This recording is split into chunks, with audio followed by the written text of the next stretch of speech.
We're going to cover the article Call of Duty released that they called Season 4 Reloaded patch notes.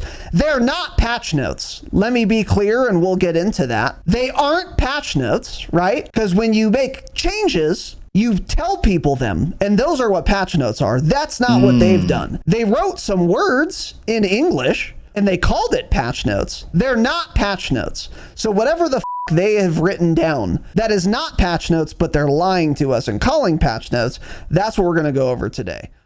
For ad-free episodes, as well as early access and bonus episodes, check out our Patreon. Activision devs do not play their own game. 3,000 devs can't figure out how to add a reconnect feature to a AAA title, I guess. I don't know. Because Infinity Ward doesn't tell their consumers anything. Maybe that'll take some of the sweats away from Shoot House. You can cope about that, for sure. Thanks for tweeting, at least. Thanks for doing more than Infinity Ward has done. They just keep tweeting about the soccer bundles in the store. Things that are bad. We've got a couple words. Why don't you kick it off, Tanner? This is going to be a longer section than the first part you guys heard. Change it, obviously, of course. We are absolutely, positively fucking live. Boys and girls, welcome to the Dropshot Call of Duty Podcast, episode number 341. You did hear that correctly. This is Saturday, but it is indeed episode 341. We had a code red, an absolute code red on the program on Thursday. Basically what happened is I moved to a new state a couple months ago. There are power outages here, not regularly, but more often than in my old house. And I suspect it's because it's summer and it's been like 105 degrees every day for the past like 2 weeks. Yeah, I'm freezing. My parents are just blasting the AC. So kudos to them for that. So I haven't cared about that. But yes, so I think my theory is, because this is what happened in California, when it gets really hot, everyone's blasting their AC also. And then the power grid gets shut down or whatever. Yeah, so it trips the grid. Yep. Yeah, so there wasn't a power outage. There had been a power outage on Wednesday. And my stream PC was on at the time. But it was like a brownout. And I guess computers really don't like that. So it fucked up my BIOS settings. So I couldn't start my stream PC. So we could have streamed anyway, but we wouldn't have been able to do pretty much anything without the stream PC, because a bunch of files and programs are on it to upload the podcast. So I had Edgy and Benji available at the time, so I wanted to just basically postpone. We were hoping to fix it quickly, so I was talking to Edgy and Benji, trying to fix it, and then that took 2 or 3 hours. So then by the time it was actually fixed, we just decided to cancel that episode. So that's it what took happened. a while. Yeah, it took a long time. By the way, it was the dumbest fucking setting. It wasn't like I had to do 2 hours of work. It was 3 hours of troubleshooting and 5 seconds of work. Because all I had to do was go to the BIOS. I think that's IT in general, yeah. Yeah, and turn on Intel Rapid Store technology. My computer doesn't fucking boot without that on, I guess. So whatever. That setting had gotten turned off. As soon as I turned it back on, everything's good. So nothing got broken. It just a setting got fucked, and that prevented me from launching the computer. But yeah, because they were available, I didn't want to wait. I didn't want to record and then be done recording and then have no one helping me recover my PC because they got home and couldn't help me anymore for the day or whatever. Yeah. So that is why that happened. So sorry, but that's okay because we're going to recover it today. So anyway, big shout out, by the way, to Edgy, formerly the tech support goblin. He's been promoted at the recommendation of Jakin from a goblin to an orc. So he is now Edgy, our tech support orc. Oh, nice. That's cool. In the Discord. If there's another catastrophic failure of my tech and he helps me again, then, maybe he'll become a troll or something. I'm going to have to look at my fantasy hierarchy of races there, I guess. Not that we categorize races on this program, of course, but anyways, you guys get the idea. So shout out to you, Edgy. Thank you for that, the help, buddy. And we're back online. We're good to go. But yeah, that's why we didn't have a Thursday episode. And today, what we're going to do is roll that bitch in. So we're basically going to be doing a Thursday episode today, meaning we're going to cover all the we're going to cover the article Call of Duty released that they called Season 4 Reloaded patch notes. They're not patch notes. Let me be clear, and we'll get into that. They aren't patch notes, right? Because when you make changes, you tell people them, and those are what patch notes are. That's not what they've done. They wrote some words in English, and they called it patch notes. They're not patch notes. So whatever the fuck they have written down, that is not patch notes, but they're lying to us and calling patch notes. That's what we're going to go over today. What we were originally going to do was do that on Thursday and then do first impressions today. However, I was getting 50 FPS in fucking Call of Duty until they fixed that problem finally 10 minutes ago. There's a QA team, by the way. This happened at 90% of the player base, by the way. So it's actually not that big of a deal because I wouldn't have first impressions for you anyway, because I wasn't able to play the game because it didn't work because they released a patch and no one tested it. There was not a single Intel operating system that booted the game before they released the patch. It's just not possible. Yeah, I wonder how they test these, if they're on consoles or like a combo of everything. It's very weird. Yeah, we'll get into it, but I think it is criminally insane, actually. But we will get into all of that. So anyway, yeah, that's the plan. I have for plenty today. of first impressions, so I'll talk about some of them as we go through the blog post, but not too much. We'll end up doing an actual impressions episode next week, either save it all the way till next Saturday or do it on Patreon or something, but we'll have a full one. I've played a lot the last few days. Yeah, for sure. And now that the issue is fixed, I'll have some as well, obviously. I'll be able to play the game. So anyway, yeah, that's what we're doing today. This is going to be a long ep probably, so strap in. So yeah, if you are a new patron or, you donated offline or something, get fucked. I will thank you next Thursday. I was going to do it today, but this is already going to be a long episode, so I'm just going to skip it. So yeah, don't fret. You will get your acknowledgements. It just won't be till next week. So keep that in mind. As far as Patreon goes, nothing has come out yet. We were going to maybe do a Q&A on Friday, but we didn't. I didn't sleep well, and Tanner was down to not do it, so we didn't. So we'll get it done as we always do. But we are going to have some Patreon episodes cooking very soon, obviously. Now that I can play the game and Tanner's already been playing it and the update has happened, we have a lot to talk about because there were a lot of changes, like very monumental changes, which of course we're going to get into. So yeah, if you are a patron, there's going to be a lot of good COD shit coming out there, and I'm very excited to get into all of that. So with that said, do we have any other announcements? Probably, but no, we don't. Yeah, I'm thinking the same thing. So anyway, if you're listening for the jingle, here it is. By the way, we had gotten some super chats when you guys were waiting for a Thursday episode that never came. Nicole with the $1. You don't get an air horn, but thanks.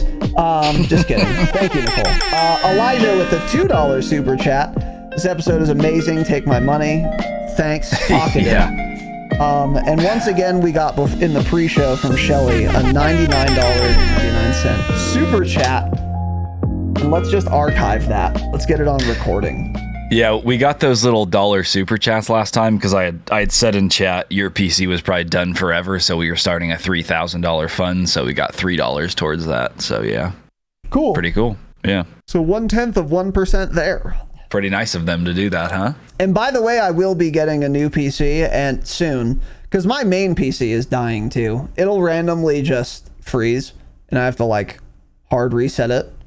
I don't know why. And I don't really care to look into it because my PC is pretty old.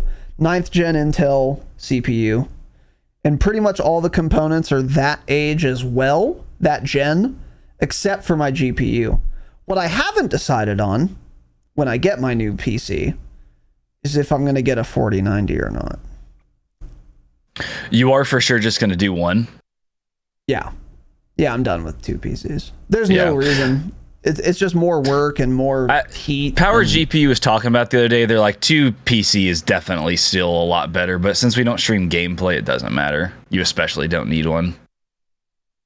But he still recommends them for like actual streamers for sure. Yeah, exactly. Yeah, true. But yeah, I don't care. Even if we are going to do gameplay streams again, if I got a brand new beast single PC, which is what I will be doing, it would be good enough to stream like gameplay on single PC, you know? I don't need to optimize it because we're not doing it like every week or whatever. So anyway, welcome to the show. Today, we have a lot to get into.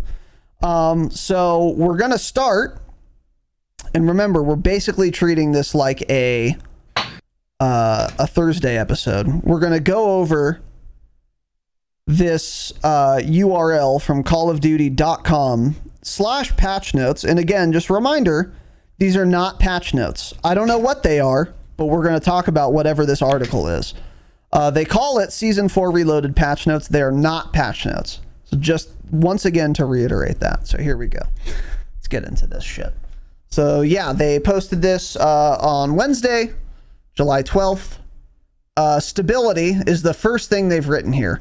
This update contains several fixes for known crashes. We continue to prioritize. This is offensive to me.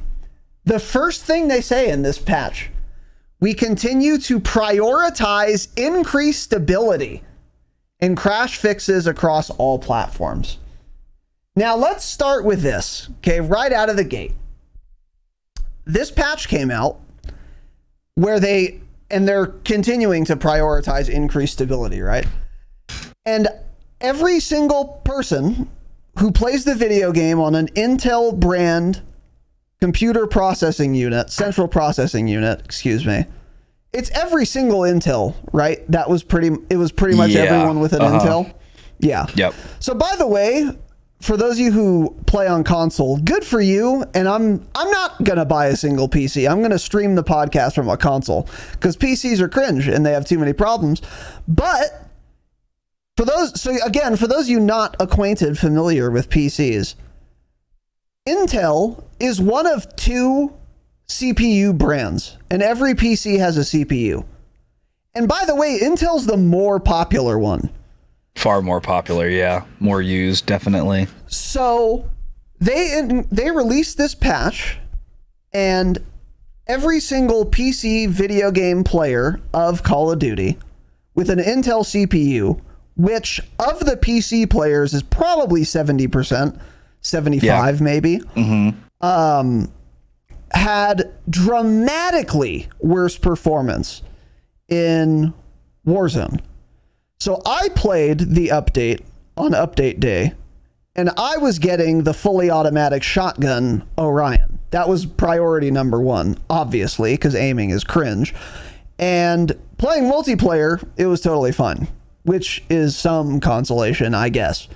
But as soon as I loaded into Resurgence on any map, my frames prior to the update on Vondel, for example, 120.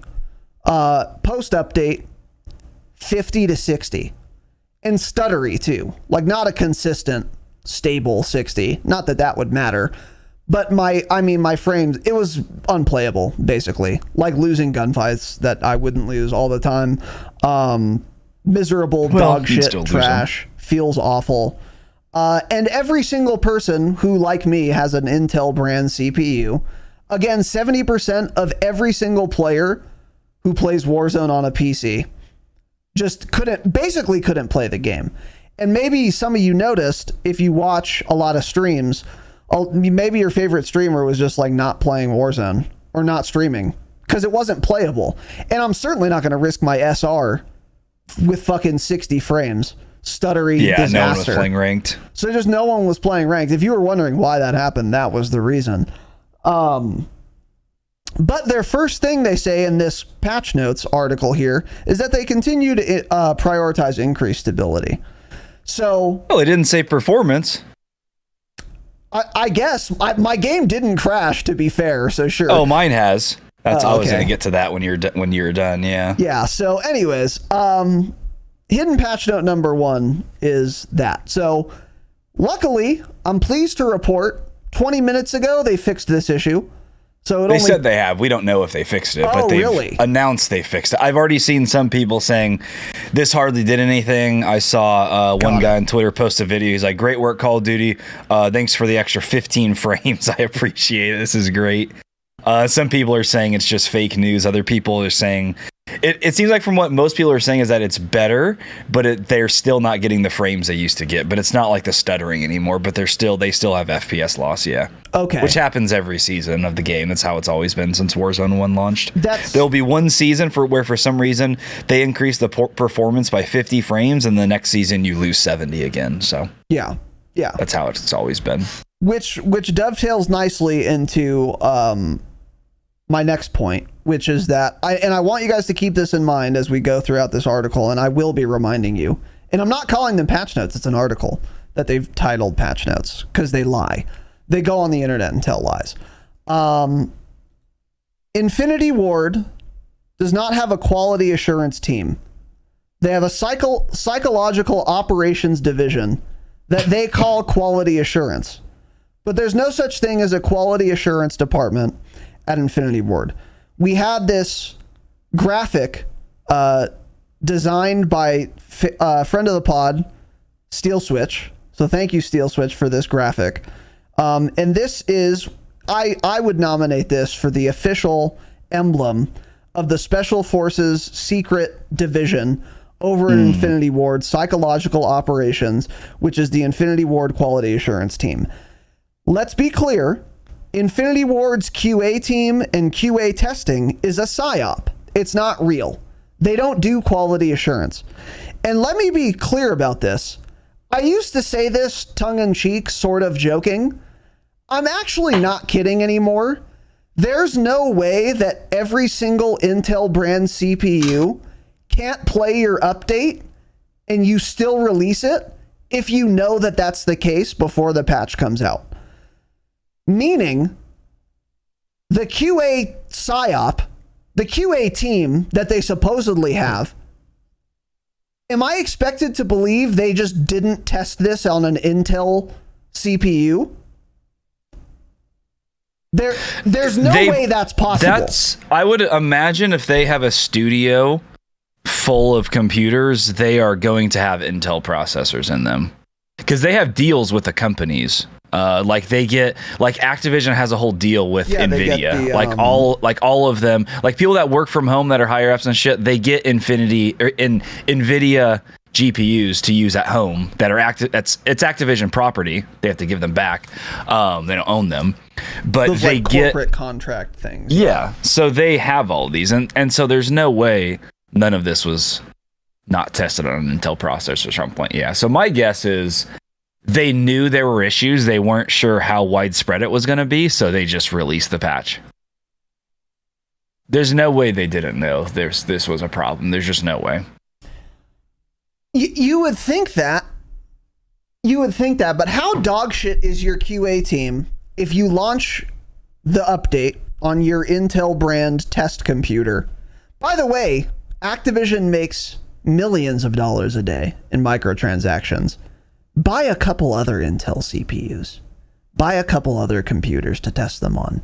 Do they have one guy with an Intel 10th gen computer that just like, oh yeah, it works? He like loads into the main menu. It doesn't crash right away. And he's like, yeah, quality assured. I don't know what they do. So yeah, maybe you're right. Maybe they did test it on an Intel CPU, saw the massive performance issues, and they were like, well, because they're not good at their jobs, they just said, I don't know why this is happening. Hopefully it's just our PC or our PCs specifically. And we're just going to full fucking send it anyway, YOLO, and hope that it's not every single Intel consumer of ours on Earth. and their hopes were, of course, dashed. That's possible, I guess. It's also possible they didn't test it at all on an Intel brand computer. It's also possible they didn't test it on anything. I don't know. I truly don't know, but there's no such thing as a quality assurance team at Infinity Ward. It's a psyop. Remember that one time that Infinity Ward dev blocked you for saying that to him on Twitter? I do. Like a couple of months ago? I do. Oh, man. Yeah. And every single patch they make, I'm vindicated for saying that. And I've never been more certain than I am now. It's a psyop. There's no QA team at Infinity Ward. And let's be clear, if there is a QA team, what the fuck do they do if not testing new updates? Because that's the job, right? Assuring quality. Because this was not quality. I can't play your game. That's not quality, right? So they either don't exist or they are quite literally the worst quality assurance department of any company that's ever existed on Earth, ever. And probably ever will into the future as well. I can't believe this is an update that came out of a multi-billion dollar company. AAA publisher, AAA dev studios, staple in gaming, household name franchise like Call of Duty. I can't believe this is the state of their quality assurance team. And again, I say that with air quotes because it's a psyop. I can't believe it. I'm shocked and awed. And I was very pleased and heartened to see a lot of people on Twitter saying the same thing. Like, holy shit. You guys like have a quality assurance team. There were a lot of snarky tweets. I think that was good to see Isaac, from big accounts too. Yeah, I think Iceman Isaac was like, "Oh, we are the quality assurance team, like we the players," which I thought was like kind of funny and maybe true. They don't have one in house though. I could talk about this for another hour. I'm not going to, but I cannot believe this is real. I just can't. This is the most offensive patch I think they've ever done. I think it's actually the worst patch they've ever done. I don't know if there's a worse patch ever in Warzone history. I can't believe it. So people were comparing this to the demi polygon glitch and saying it's worse than that. Stop capping. It was not worse than that. That bug was in the game for weeks and weeks, and you couldn't see anything.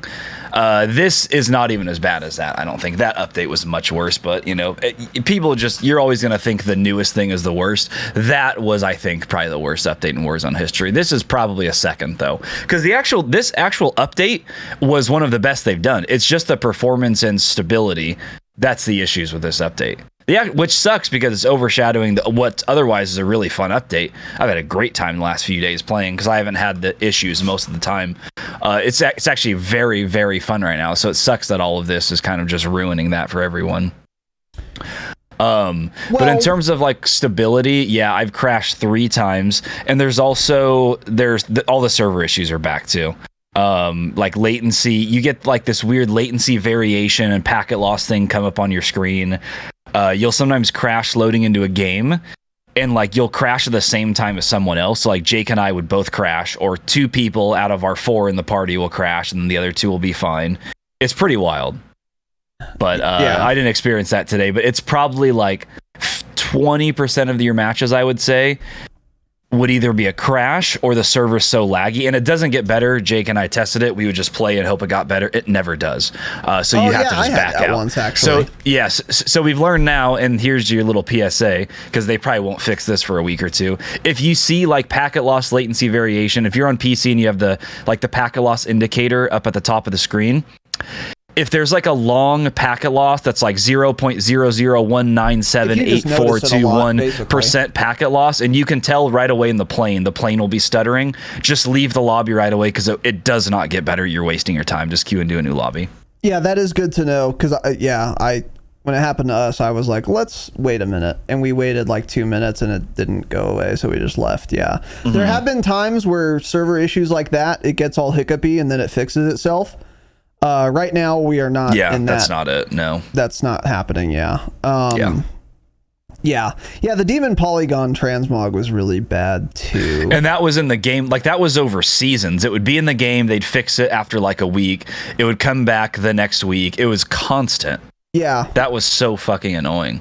That was annoying. There were at times workarounds, but the reason that might be worse is because it was in the game so long. Like that. I think the first time that bug was introduced, it was like 3 weeks, where it was like you can't run a camo or a weapon charm, but also if you do, like, then it'll sometimes happen. It was weird and like unreliable. Yeah, that I don't remember there shit being too. a fix at all for it. I thought it was just totally random. There were different, because like you said, it came back. So there were times when it would come back and it was like tied to a camo or like a blueprint or something. And then there were other times it was, I guess, unavoidable. And then the game was unplayable in those cases if there wasn't a workaround. But this update, I mean, the game wasn't playable either if you had an intel. Like, it just wasn't playable. But to their credit, maybe, because we haven't tested this ourselves, they might have fixed the issue pretty quickly. So that's good. Yeah, I guess. wonder if it's actually fixed. Yeah, trust me, we'll keep you guys posted on that. But anyway, yeah. With that said, there are other things to get into here, so let's get into them. Battle Pass, skipping it. Operators. So yeah, they introduced the boys operators. I don't watch this show and I don't care. Yeah, not at all. This update is basically the boys update. Yeah. I've heard it's pretty good, the show. I've also been seeing some amusing tweets on the TL from the social justice warriors, because apparently some I think this guy in the show is like a Homelander. Yeah, he's like a real piece of shit, like he rapes kids or something. I don't know. Yeah, he's like an actual like rapist or something in the show. Yeah, so they're like, oh cool, they're just promoting rape, basically. That's what people are saying on the timeline, which is absurd, by the way. Again, let's blame Activision for things they should be blamed for. This is a character with superpowers in a fictional TV show. Okay, so if the character does bad things in the story, doesn't mean you can't sell the cool fucking operator skin or whatever. I don't know. I mean, they've done... I don't know. I kind of get it just because the Nick and Tim shit, honestly, how dumb it is compared to that. I think that's what people are saying. But it's not like immoral or wrong. No, yeah. But there are people saying that. That's what I'm saying.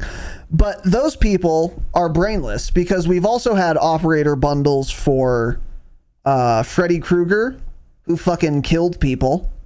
It's probably a little worse, right? I mean, yeah, maybe. You know,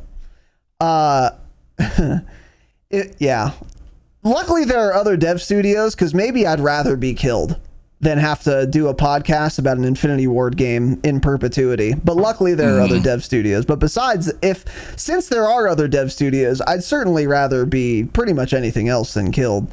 There are some fates worse than death. But anyways, yeah, some people are getting mad on the timeline. It's funny and it's dumb, because again, they've had operator skins for literal serial killers. And those people do worse things than the boys' characters do. So if you weren't mad about those things, don't be mad about this. That's stupid. Another thing with these, by the way, that's actually genuinely pisses me off is the fact that so many players have bought these bundles. Like right away after the update, when I was watching Sim try to play the game, first thing he does is buy the Starlight bundle. Then he loads into his game and he has 70 frames and he like literally throws his mouse across the room and then has to search for it because he was like genuinely mad. And it's like, why do you fucking idiots just immediately hop on and buy bundles and give them money? It sickens me. It's ridiculous. It's stupid. If you really think the game is shit and don't agree with all the issues, why are you buying stuff constantly? It's always the big streamers that also complain about the game constantly that always buy the shit. Why? Stop fucking buying it. Stop giving them more money. Like, it pisses me off that all of these fucking idiots do that. Yeah. Yeah, they don't put their money where their mouth is. You see so many Black Cell bundles. I mean, every Vondel lobby I kill, I see 30 people with a Black Cell operator skin. It's like, what are you idiots doing? And then all of you are complaining how shit the game is. Stop giving them money. It's so fucking simple. Yeah, it really is. It's a free-to-play game. Play it for free. You don't need all the dumb fucking cosmetics. Yep, it's not a third-person game. Fortnite, I understand buying bundles, like games like that, or skins, but for this game, really, you don't even fucking see it. Yeah. I don't know. It's stupid. I get you. That's one thing. Iron, it's _Iron, formerly my favorite streamer, but he had the most insane conspiracy theory that I just can't respect him anymore. But anyways, that's one thing he is good about. He's like, I don't support the game right now. They're making bad decisions. I'm not spending money on it. Like he would always in his stream make a big deal about it. And he would tell his chat too. He would be like, if you guys don't like this update, stop fucking buying shit and giving them money. Which, yeah, I agree with. I've never done that because I've never so vehemently disagreed with their decisions until lately. So yeah, I'm in that era. So make the fucking We've never game been better. Bundle buyers for COD anyways. But that's kind of true too. Yeah, I'm usually not the biggest bundle buyer. Also, a lot of people are making a stink about this skin, Black Noir, which is one of the operators that will be in the game. I don't think he's in yet. No, he's not. I don't think there's even a... I think maybe it was like July 25th he was going to be released. I don't remember. Or that's when what they were thinking. I don't know. Some people are upset that this will exist because he's just an all-black skin, and it's going to be the Rose Skin 2.0, which I don't know how I feel about it yet. If this were Warzone 1, I would hate this skin because it would be impossible to see, just like Rose was. But the visibility in Warzone 2, for all of its failings, the visibility in Warzone 2, in my view, has been quite good. Far better than Warzone 1. I very, very rarely just don't see people that are on my screen. It does happen occasionally. It could be a little better, but it's like by and large fine.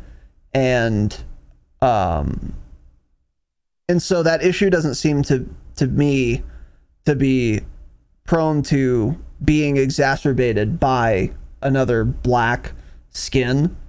Like, I see people pretty fucking well. So, I don't think the black skin is going to be nearly as big of a deal. I don't think this is going to be like Rose, where if you enter any building in Verdansk and they have a Rose skin, you won't see them ever. I don't think this game is going to have that issue. Maybe in certain areas, and maybe I'm wrong. We'll keep you guys posted. But if you're there's definitely some areas, but it's not that bad. Yeah, exactly. If you're super worried about this, I wouldn't be. It's not going to be like Warzone 1. The visibility in this game is just better. So anyway, they talk more about this dumb shit. Izzy, which is what Tanner really wants, this operator. I could old I'm a Nazi. Izzy. Oh yeah, they changed it. Now it's just Izzy, yeah. Yeah. This I don't think is out yet. I don't know. I don't really care. No, it's not. So anyway, events. Got some guns here. So some new camo challenges. These are actually pretty dope camos. It's like a white one here. It's like red diabolical one. And there are some season specific camo challenges that require mostly random kind of shit. Whatever you can. Yeah, it'll take a little while to do all these, but a lot of people are doing this. It looks pretty cool in game, but again, when you have Orion, there's no reason to grind for this. I'm never running it over Orion or Polyatomic, because Polyatomic's the best looking camo in the game still. Yeah, it should be the mastery camo. It should be. I always run it on my secondary now because it's so good looking. I have to run it on one gun, but I have to keep Orion on so people know I have it. That's smart. So my double SMGs dip. Usually I always run poly. Yeah, certain guns look a lot better with it too. Like the TAC V looks nasty with poly on it. Yeah. Okay, that's a good little strat. I'll keep that in mind. But that's anyway, strat, there's a new camo, but I have Orion, so I won't use it. New weapon. Yeah. The MX Guardian shotgun, fully automatic 12 gauge shotgun. So this is the one thing I can give you guys a first impression on. I have this Orion as well. That was the first order of business when this update came out, was I'm not playing with my friends. I'm not playing fucking Resurgence. Aiming is cringe. There's a full auto shotgun. Can Captain Jack, goated with the come back? Maybe. Let's find out. Let's get this sucker Orion. So I leveled this, got all the camos done in multiplayer. And it is Not very good for Warzone. That is my preliminary assessment. So it's a full auto shotgun and it fires like 400 rounds per minute. So it shoots really fucking fast and therefore kills really fucking fast.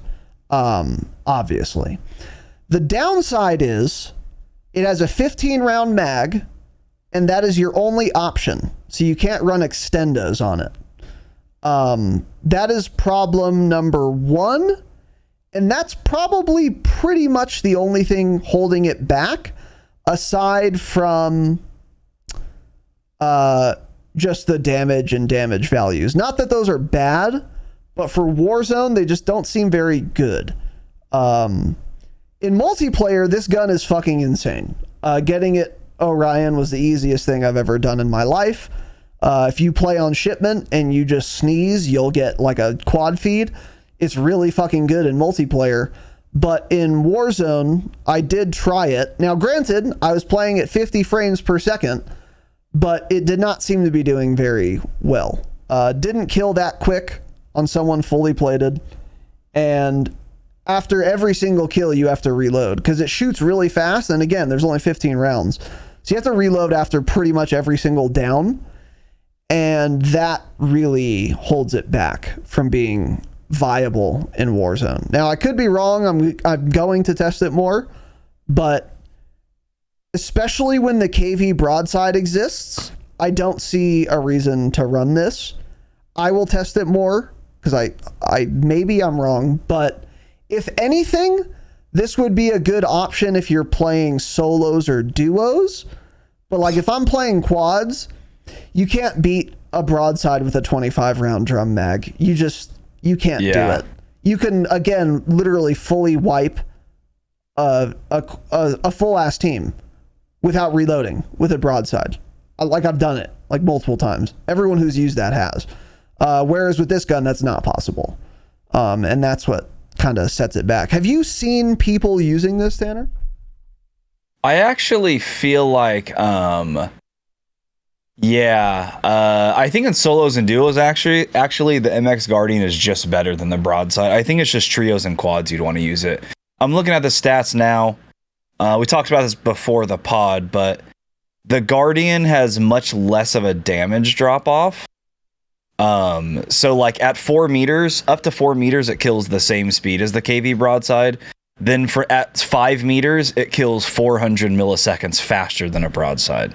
700 compared to 1120. What about if the broadside has Dragon's Breath rounds? How close is the TTK inside 4 meters? Probably worse. Yeah, I don't know how they changed Dragon's Breath, actually. Let's see. Does Sim have it? Yeah, they do. They nerfed Dragon's Breath. Dragon's Breath is horrible now. It was nerfed hard. Dragon's Breath kills like 300 milliseconds slower than it used to. It's 840 milliseconds up close now. It was like 540 before. Okay, so how much faster is that than the Guardian inside 4 meters? It's slower. It's 300 milliseconds slower with Dragon's Breath. So Dragon's Breath is shocked. To run Dragon's Breath now. Then. Yeah, they nerfed the fuck out of it. Yeah. Oh. Yeah. So it's a literally useless attachment then. That's what it appears. Yeah. Close, unless these stats are wrong, some of these things could be wrong. And the other thing too, the Guardian has a. This site gets so bugged at times. There we go. The MX Guardian has a different. It kills faster to the head. If you mix in a headshot, it kills a lot faster too. So it's actually just better than the broadside, aside from the magazine. So trios and quads, you probably won't be able to use it. It does reload really fast, but ultimately, I don't know. You'd still just would rather have 25 rounds and just keep barking. Like if you're like laying prone, covering a door, if like people are pushing up a staircase, you can just keep firing and hold them back with the broadside. You can't do that with that. Easy. So yeah. So it sounds like solos, duos run the new shotgun. Trios, quads run the KV broadside, and stop using Dragon's Breath. Okay, yeah, good to know. So yeah, by the way, sim.gg, friends of the pod, they're not. I would like to be their friends, but they don't know who we are, or they just don't say they do. But anyway, we like their website. They have updated their website with the updated weapon stats and shit and values and all that, which we'll get into, which is important because Infinity Ward just said, nah, we're not going to tell you. So we'll get into that. But Sim has the patch notes for you in the form of a table and, you know, their website. You can use that to compare TTKs and shit. So yeah, I guess Dragon's Breath is fucked now. Another thing I was going to say is the Guardian, you can't use Dragon's. It has the Dragon's Breath attachment, but it doesn't let you equip it on shipment, and it doesn't let you equip it in Warzone, but it does let you equip it on like Shoot House. It's very... So it's just buggy or something right now? It's buggy, or that's what they intended to do. I don't know. There's no way they're blocking attachments for certain maps. No, it must just be bugged. Maybe. I don't know. Like, it would show up and it would have like the cross through it, like the circle with like the line through it. So maybe they did do it on purpose. We don't know because this article they released called Patch Notes, they probably don't say in here. But I was going to say another maybe advantage the broadside has is Dragon's Breath, so that it would kill faster up close. But if they nerfed that, then that's actually not a downside, because you wouldn't want to run Dragon's Breath anyway. So anyway, a couple of things to keep in mind there. But yeah, I guess it is worth leveling. It's pretty good. So we'll use it more, and we'll talk more about it in our first impressions episode when we do that. So okay, so next here. General changes. Semi-auto and burst weapons shot queuing improvements. We've improved shot queuing to better detect intended weapon fire events and prevent the occasional jamming effect, which results in a smoother firing experience for most pistols and semi-auto battle rifles. I guess I don't recall ever encountering this like jamming effect, but I know what they're talking about, where it's like, let's say the rounds per minute is like 60 on a semi-auto gun, and you click your mouse at like 65 rounds per minute, you're actually only firing at like 40 rounds per minute, because since you clicked too early after the first shot, by the time you click it again, it's like after the top end RPM. I never encountered this. Maybe I'm just a demon at clicking, so it doesn't matter. But I guess this is good. This is actually kind of relevant too for the SO14, I suppose. But I don't recall this even being a problem. Do you? It's something you would probably never notice. Yeah. So some guy who I found on Twitter who is the COD weapon stats guy for Sim, his profile says, they talked about something here, and basically the way it was working is the higher your frame rate, the faster your actual rate of fire was. Holy shit. If you had, like, he has an example here. This is using the TAC V, I believe. If you're using the TAC V in semi-auto and you were getting 30 frames per second, your fire rate was 455. If you were getting, let's say something realistic, 125 frames per second, that fire rate is 500. So from 455 to 500 based on FPS. And he said something too. What did he say? He says this bug has existed in the game engine since literally Quake 3. He's like, so this is like a very common bug in games, I guess. And so I guess this is kind of wild that they fix something like this, because it's not common for games to make this fix. Huh. I didn't even know that was a thing. That's interesting. I guess that's what they did. So that's cool. So yeah, anyway. Cool. There you go. Yeah, it doesn't change anything with full auto guns, according to him. Yeah. Oh yeah, they said that it was semi-auto and burst. Next, base weapon stat bars have been updated to more accurately reflect their functionality. I don't believe this. I would still use third-party websites to compare weapons and attachments and what they do and by how much. I will never trust Infinity Ward. The bar doesn't tell you anything anyways. Doesn't matter, yeah. I will never trust Infinity Ward's stat bars. So if you're comparing one underbarrel to another and the fucking green meter for accuracy goes up more with one than another, don't trust it. Go to a third-party website. Who knows? And this does not give me confidence. This is a dog shit development studio, so don't trust anything they say. Anyway. Attachment stat values have been updated. Yeah, same shit. Okay. So new attachments: Underbarrel, Corvus Torch, Dragon's Breath packed Underbarrel shotgun. So this is available to all weapons that are compatible with Underbarrel shotguns upon the completion of a challenge. So I guess you can get an Underbarrel shotgun with Dragon's Breath rounds now on like an M16 or something. Don't do this, but you can now, I guess. And this is what they spent their time doing, by the way, to be clear, because we needed this. This is what people really wanted. Was Underbarrel shotguns that no one was using in Dragon's Breath form. Well, especially now, if they actually nerf Dragon's Breath, which according to Sim, it's been gutted pretty much. Yeah, it's definitely not worth running now at this point anyways. Maybe that's why they decided to nerf it, because they were adding this in. They didn't want people running around with this. Just a colossal waste of their time. Yeah, it's possible. So anyway, weapon balancing Warzone. Okay.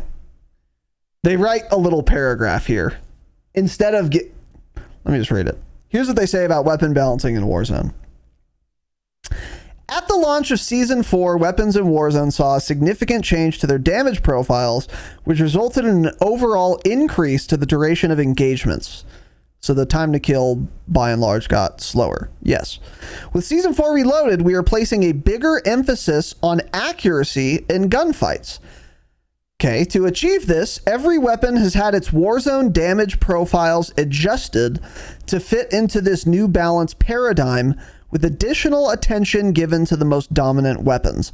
They capitalized weapons there for no reason, by the way, because no one at Infinity Ward can just do their job.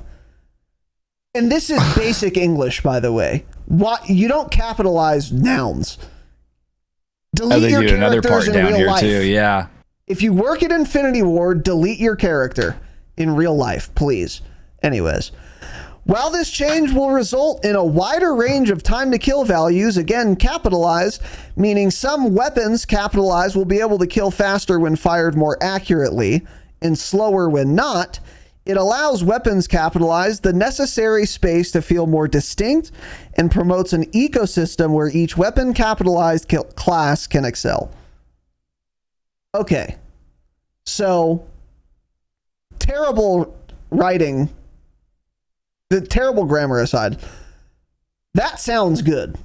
I like what they're going for here. And again, while this change will result in a wider range of TTKs, meaning some weapons will be able to kill faster when fired more accurately and slower when not. By the way, that's every weapon, actually. If you shoot accurately, you're going to kill faster than if you don't. I think what they're trying to say is headshot multipliers. They've changed a lot of headshot multipliers again, I see. Which I actually like. So they're better. Yeah, there are headshot multipliers back in there that weren't really there before. I see what you're saying. Like especially with SMGs. I was just looking at it. Like, didn't subs basically not have a headshot multiplier at some point? No. Yeah, because now really high it was ones. hardly anything. I think they did originally and then they balanced. I thought like even this season they hardly had headshot multipliers, but now they have high headshot multipliers again. Okay. Interesting. Okay. Yeah, I see what you're saying then. Okay, yeah. I meant, I was thinking of accurately as like a hit versus miss, but you're saying like they're now promoting upper chest shots more by increasing that multiplier and or decreasing like stomach and limb multiplier, which is a good thing to do. I like that a lot. Yeah. It allows weapons the necessary space to feel more distinct and promotes an ecosystem where each weapon class can excel. I actually do really like this on paper. So of course, how well they implement it is a separate question, which we'll get into. But the idea that like, hey, this AR has a very similar multiplier whether you're hitting stomach, upper arm, or chest. So if you just kind of like get shots on and you don't really care or can't aim precisely, this gun's for you. Whereas this other gun B, has a higher chest multiplier than gun A, but a lower stomach multiplier, meaning if you hit every single shot on the chest with gun B, you kill faster than gun A. But if you don't do that, then gun A will end up killing faster than gun B. That's an awesome way to have weapons feel distinct and balanced, and it promotes different play styles and different choices for different players depending on their skill level and further what they want to achieve. Are you going to be shooting this gun inside of 30 meters? Probably go with the gun with the really high chest multiplier or head multiplier that has a bad stomach multiplier, because you're going to be more likely to land shots on the chest every single time if you plan on using this gun at 30 meters rather than on Maz maybe at 70 meters, where you'd rather all the multipliers kind of be close to the same. Yeah. You know what I mean? That's a cool idea, and that's a really smart thing to do. If they did that, then that's good. We'll get into it. So anyway, that's what they say. Is there anywhere, Tanner, in here where they tell us we changed the guns, but we didn't tell you how? Or is that paragraph? That's it. Okay. So they said it's basically that with Season 4 Reloaded, we are placing a bigger emphasis on accuracy in gunfights. This is it. To achieve it, every weapon has had its Warzone damage profile adjusted. And that is true. J-God looks like went through and tested, and he's like, yeah, like over 50 guns changed like pretty significantly in different ways. Yes. So we're going to continue going through this article here, and they list some weapon changes, but they don't list all of them. So in other words, what they did was they changed how a gun worked, every gun worked, and then they just didn't write that in the patch notes. Correct. So luckily, Sim has data mined the stats so we can find out that way. But once again, how insane is it to change things in an update and then release an article that you call patch notes and then not put in what you patched? You don't note what you patched. So for example, the Hemlock had its, like every gun, had its damage profiles changed. And they just didn't write in what way that they were changed in the patch notes. That's fucking insane. And again, Infinity Ward is a dog shit, awful, the worst development company at Activision and maybe on Earth. This is unconscionable. And I can't conceive of why they wouldn't just give us the patch notes, because obviously they've made the changes. They must have them written down somewhere.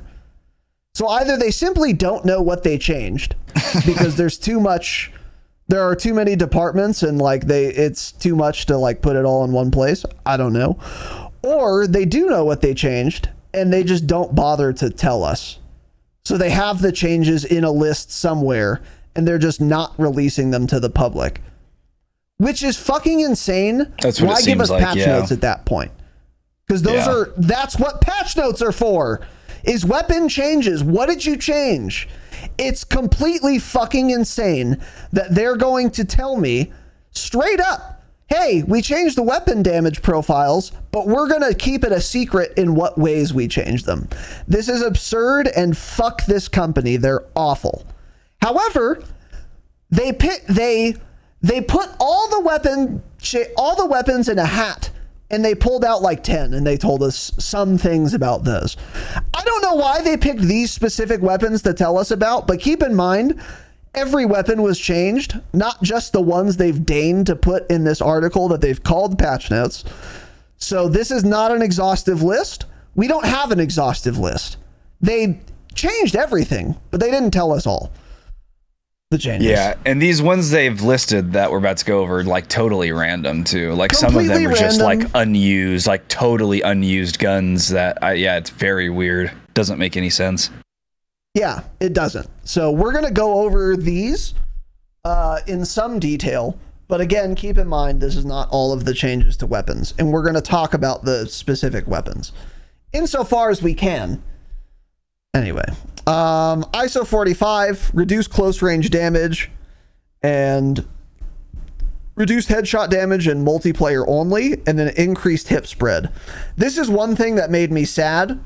We talked about this. We thought the ISO might be literally bugged, because if you build it for hip fire, it simply didn't bloom ever, which made it really good for hip firing. I don't know if that's true anymore. No, it is. Yeah, that's the very first thing I tested in the firing range. It's still the same thing. It doesn't bloom at all. So it's just, so they probably is the reticle a little bigger?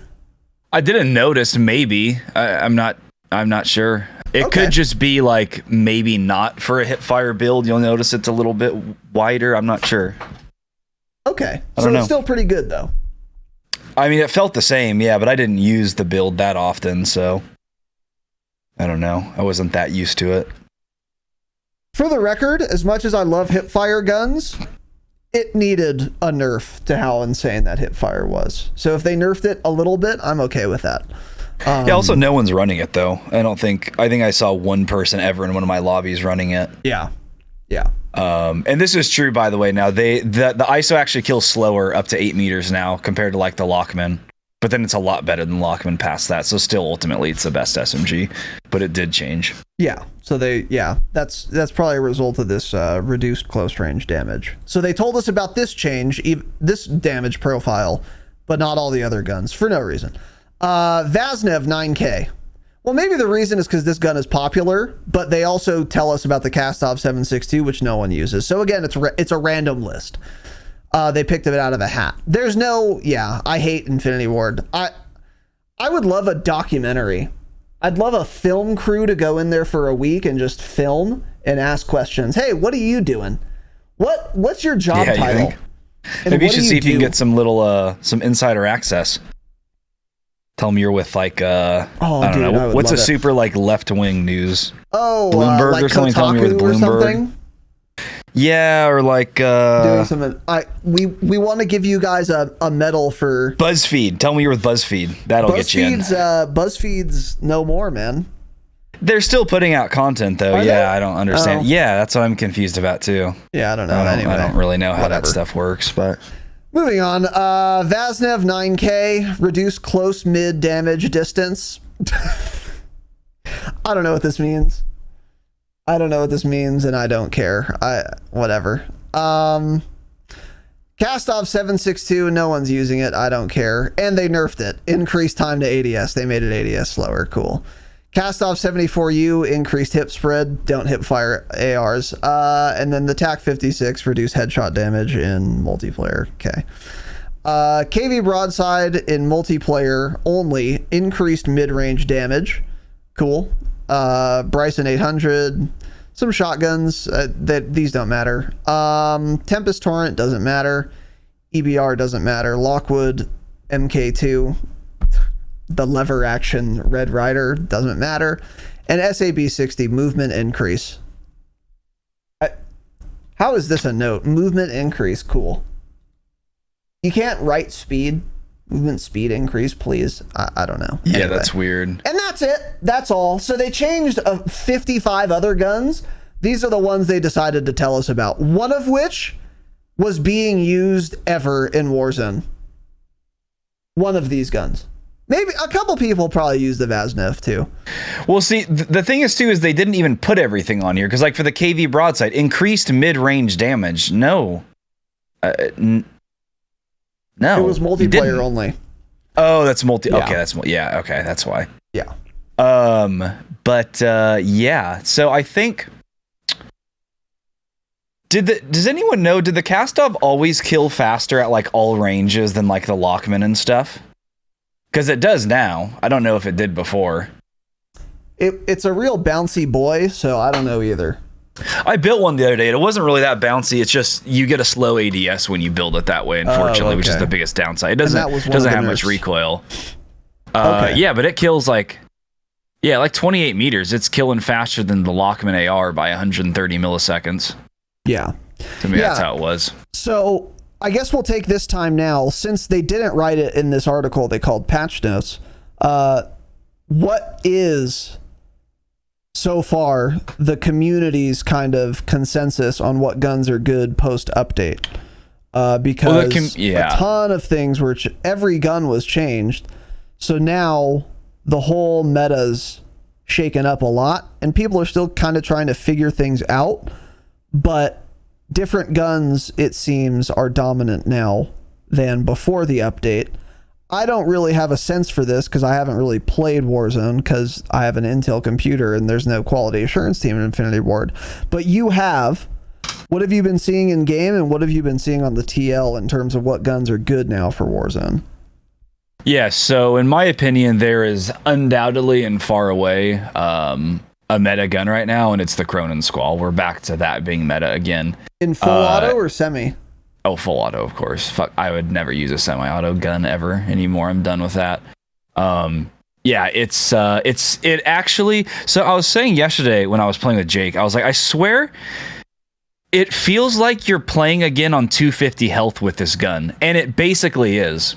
So the Cronin, all the way up to 31 meters, you're killing at 620 milliseconds. That's the same time to kill that the ISO is killing at 2 meters. So it's that fast of a time to kill. And the Cronin's not that difficult to control. Sure, it's harder than like the Lockman or something, but it's not a hard gun to control at all. So like at that distance, it's killing in 623 milliseconds. The fan favorite Lockman AR, 1,000 milliseconds. Jesus Christ. I mean, it is so much better. Wow. TAC V is the next best gun.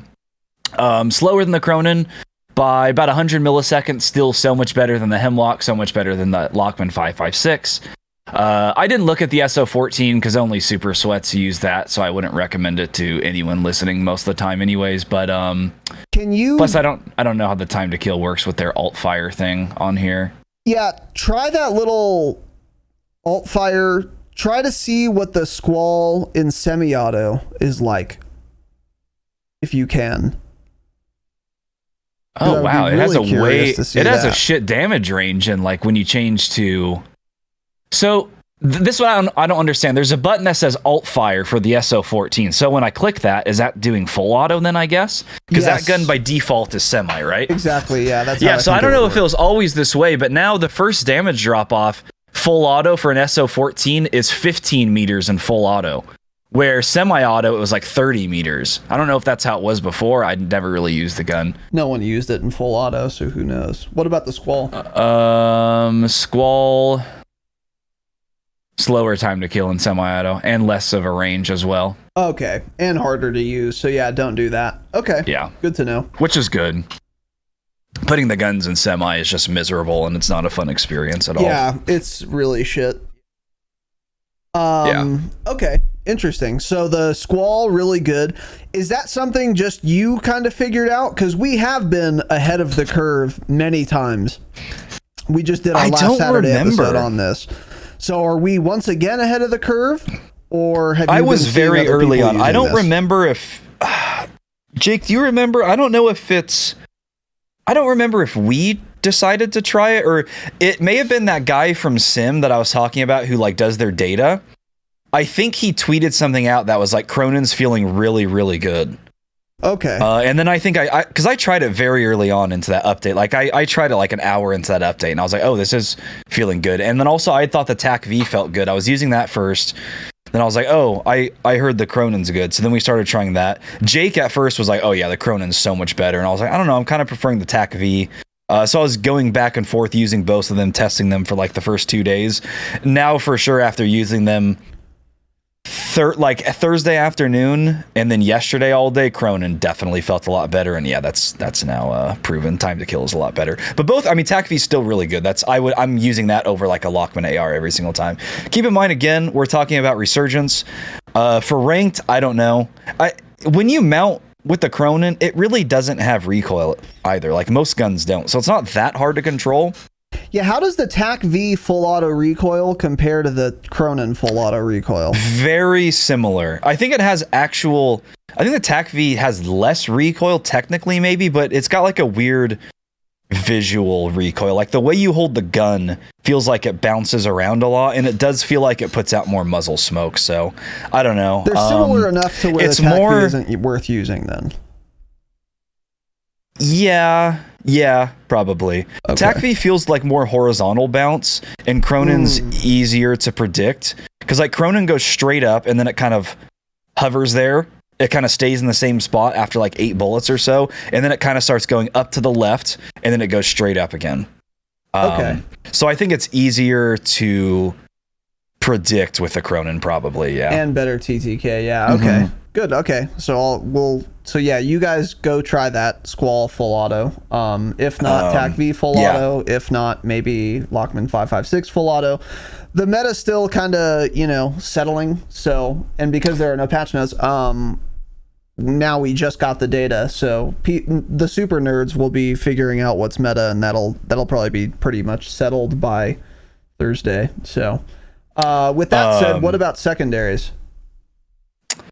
Let me talk about just LMGs real quick too, because you know the answer to this. So what was the RAL or the RPK's first damage range was to like 50 something meters, right? It was the RPK 52. Yeah. Okay. So the RPK now drops off at 35. Oh shit. Okay. Probably a good RAL, change, by the way. Yeah, and then before the RAL was killing, it was like in the 500s, wasn't it? It was down in the 500s, like the first. Yeah, I think so. Yeah, so now first damage range for the RAL is 41 meters, and it's killing at 750. Okay. Which at that point is still, that's slower killing than a Cronin even, and more difficult to control. So And I actually dog like shit, this, yeah. because this kind of just gets LMGs out of there. So there's no, you shouldn't even think about running an LMG, aside from maybe an HCR. An HCR definitely, actually, because it doesn't feel like an LMG. HCR is probably actually a better option than like the Lockman AR now. How does it compare to like the Cronin? Slower. I mean, everything is much slower than the Cronin, but also most people don't like using the Cronin for some reason. They think it's too hard to run. HCR is a decent option because it feels like an AR. You get a free attachment because it has a 60 round box mag by default. And unlike the Cronin, extremely easy to control. That sucker does not have recoil. And probably it has similar handling to a Cronin too, because the Cronin's pretty slow. Yeah. So HCR maybe is worth a try if the Cronin Squall is just too much recoil for you. Well, I think if you're someone that usually uses like the Lockman 556, or if you're still using the ISO for some godforsaken reason, I mean, ISO's buff now, so now it's kind of in there, but an HCR is just always going to be better than like a Lockman most of the time. Okay. Like right here, 48 meters, HCR is killing at 890 milliseconds. Lockman is 1160. They have the same recoil. Yeah, they do. Right? And, I mean, Lockman a little bit less, sure. Lockman has faster handling than HCR, but not much faster. I mean, that's almost 300 milliseconds faster, and the gun is not hard to use. So HCR, I think, is definitely a meta for a primary that's also easy to use. Yeah. Okay. Good to know. But yeah, secondaries. Let me pull those up. So you have the. What have you been seeing a lot? We'll start there. Well, first of all, it doesn't matter what I've been seeing because people don't use anything different. They just use the same guns because most people actually didn't know the weapons were touched. People kept saying this all over the place. Like, what do you mean? There was like 4 guns that were weapon balanced. Like, no, they touched everything. So everyone's still running the ISO, but people don't know. So Lockman, ISO, and Vaznev all basically have the same time to kill up to 8 meters now, whereas before the ISO is killing like 80 milliseconds faster. Okay. So those are options now, but then once that damage drops off from like 9 meters to 16, ISO's killing about 100 milliseconds faster. It's also a more difficult gun to control, though, so you kind of have to build it more for recoil if you want to hit at those 15 meter ranges. So honestly, like Lockman may be better. And I started running the Lockman yesterday and it felt really good. And I was like, okay, yeah, it's so much easier to control. I prefer running it to the ISO just because the iron sights are 10 times better, easier to control. And it still is a really good time to kill. So I've been running that. I've been really enjoying it, but I haven't really used the ISO or anything else since. But there is a new secondary meta back in play, and I'm sure everyone's super excited to hear this. It is the X13 auto pistol. Smile XD. So at again 8 meters when they're all the meta Which SMGs are killing underwater. Great point. I forgot about that. Yep. When all the meta SMGs at 8 meters are killing at 600 milliseconds, it's killing at 520. And it also one? So that's also what the sim guy said. He said single X13. So I don't even look at Akimbo stats. It's way worse than Akimbo. Slower time to kill. Okay. Yeah.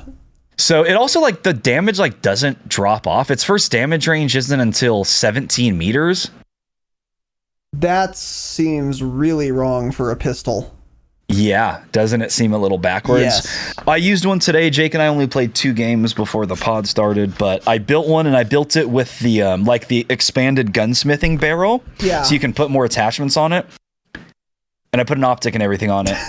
I didn't realize it was up to 17 meters until now. That's I mean, you're like, if you're up against a ISO at that range, you're killing them 200 milliseconds faster, and it feels like an SMG. So the downsides, I would say, winning. Yeah. The mobility is as bad. I'm not kidding, or probably worse than the Cronin I was running, because putting that expanded gunsmithing barrel destroys the mobility. You do not run fast at all, which, you know, it's not great having a really slow secondary. So that's the biggest thing. Does it I didn't try sprint to fire and ADS, or just like the movement No, speed? those felt fine. Those felt fine to me. It's just the movement speed. I see. I didn't try it without that gunsmithing barrel. I don't know how much the gun bounces, but when you put an optic on with that gunsmithing barrel, it feels like you're just using any SMG. Yeah. So faster time to kill, but yeah, then you can kill people underwater. You don't have the damage per mag. You run either the 33 or the 50. I was running the 50. You can also blow get a through free that first quickly. perk instead of overkill. You can run like tracker or something. Squad. Yep. Yeah. Exactly. So that's another good thing. So I think that is going to be in the meta, especially for Resurgence, especially again, like up to duo or solos and duos for sure. I would say run the X13 auto. How's the reload on it? Not great. Speed?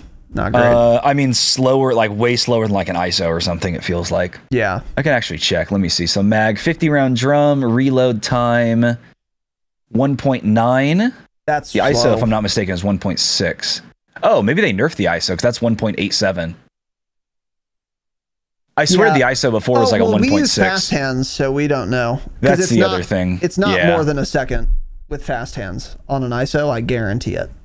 It's like instant with fast hands. So yeah, it's hard to say. They need to. Hey Sim, if you're listening, add a fast hands fucking toggle like your alt fire thing for reload speeds. That would be clutch. Because I don't care what the reload speed without fast hands is really. Yeah, especially when everyone's running. I was trying to see the damage per mag, but I don't ever know where that's at on the sim. But anyway, so yeah, it sounds like the X13 is meta again. So I just want to point out the thing that's funny is they said, let me find this. Where did they say this? To achieve this, every weapon has its damage profile adjusted to fit in this new balance. Okay, so they said with additional attention given to the most dominant weapons. Not really true. The meta hasn't changed much. It's basically just like, or definitely in terms of the guns people were using. So I'm okay with the Cronin being busted, but pretty soon everyone's going to be running again, and then they're just going to nerf it once again. Because I get what they're going with, and it does make sense with what they said, where it's like, some weapons kill faster when fired more accurately. So again, they may be trying to say they're like, you have to be more accurate with it because it's a harder gun to use, so it kills a lot faster. But I don't think the Cronin is hard enough to use that it should kill like 300 milliseconds faster. I think that's a little absurd. Fucking insane. Yeah, that's way too much faster. So that's basically why I was saying to Jake that it felt like everyone was on 250 health, because that time to kill is like what all the ARs had when we were on 250 health. Yeah. So it really does feel, it feels exactly like that. Way, yeah. So I fucking love it. I'm having a great time with it. No one's running it. I don't know if I've died to one yet. People are scared of it. Doesn't have that much recoil. But yeah, and they also messed with recoil in this update for sure. TAC V has less recoil in general. And a lot of other guns were definitely changed. Like Jake and I noticed that right away. The ISO recoil pattern feels different. Feels like you can hit people further out now, less bounce with it or something. So they changed all that. I mean, everything changed basically. So Sim just updated this morning. True Game Data won't have it on there yet. Sim will be the only place to get this data. So go there, look at your gun builds, look at what you were running. And, maybe try some new things. I haven't gone through most of these, so there may be some gun that's like broken that I haven't checked. Oh, know what I should check real quick is like the Bryson 800 or something. The pumpers, huh? The pumpers. If it can 2-tap, they can be super relevant. If it's more than a 2-tap, they're dog shit. Hold on. Yeah, hold on a second here. KV. And if they're one taps, no, obviously, it's dog shit. Yeah, it's dog shit. It's dog shit, miserable trash. Yeah, it's not good. One thing, well, here's the thing about pumpers, and I never use them because I don't play solos, but if you do play solos and there exists a pump action shotgun that is a 2-tap, they can be super good because if you're like in a building or in a room, you just come out of the room, shoot them once, break line of sight while you're racking the slide. That's what it's called, right? I don't know what racking the slide means, but I think that's what it's called when you do the cool action movie thing. Anyway, you LOS while that's happening, and then you peek back out, and then you tap them again, and they're down. That is when pumpers can be really good, but again, it has to pretty much be a 2-tap in this game. In a game like Apex, like a 3-tap with this would probably work because the time to kill is so much slower. But in this game, I think a 2-tap would be the farthest you can go. But that can be super effective, and that's where time to kill can be very deceiving. Because, if it's a 2-tap and you're just standing directly in front of someone with a broadside not moving, and you compare the TTKs, the broadside wins every time. But the pump actions have that unique thing where the time to kill isn't that fast. But if it's only 2 shots and they're very easy shots to land, you just peek in a window, shoot, rack the slide while you run to a different window, peek again, pump again, dead. That can be super effective. Not good in fucking quads or anything. Not good in trios. But in solos, maybe even duos, that can be effective. And I think we've seen that a couple times in Warzone history. I can't remember any time, so I could be wrong about that. But usually pumps are not a 2-tap in Warzone. That's why you don't see them. Because doing that 3 times in this game, the time to kill is too fast. You can't get away with it. But if it's a 2-tap, that's something to consider. And it's really fun to do, too. Yeah. That was something that was a strat I would do in Halo, for example. The pump was a 1-tap in Halo, of course. But if someone's a little too far away for that, you just, peek out, shoot, get back in the room, rack the slide, peek back out, dead. Really good. So something to consider there, but probably not relevant. So anyway, as far as secondaries, anything else to add? No, I don't think so. Not right now. Okay. So moving on here in this article that they called Patch Notes, weapon bug fixes. Don't care. Audio adjustments. Decreased how often low ammo VO alerts play. I've never heard a voice. Oh, yeah, your character where he goes, I need ammo. Okay. Yeah, doesn't matter. Audio bug fixes. Don't care. Let me say what they said with adjustments with audio. What they didn't put in here is that there's more audio clutter than ever because of the new boys event. Every time someone else in your area, or someone else in your area does not pop one of these new field upgrades we'll talk about in a second here, there's an audio cue that says something about something in your area. Basically telling you someone has a field upgrade and they're popping it, or they did pop it, or they're going to pop it for the dumb superpower, and the announcer is literally constantly talking. So now more than ever, if you haven't turned your announcer volume down, you should. Your announcer volume should be very low. You want it loud enough just to hear mortar or precision inbound, yeah, or that. Yeah. That's all. So that should be turned way down. If it's the same level as your game audio, you've made a massive mistake. It should be 5%. So make sure you do that because it's miserable right now. There's so much clutter. Yeah. Yeah, what would be a really nice quality of life update is in the menus.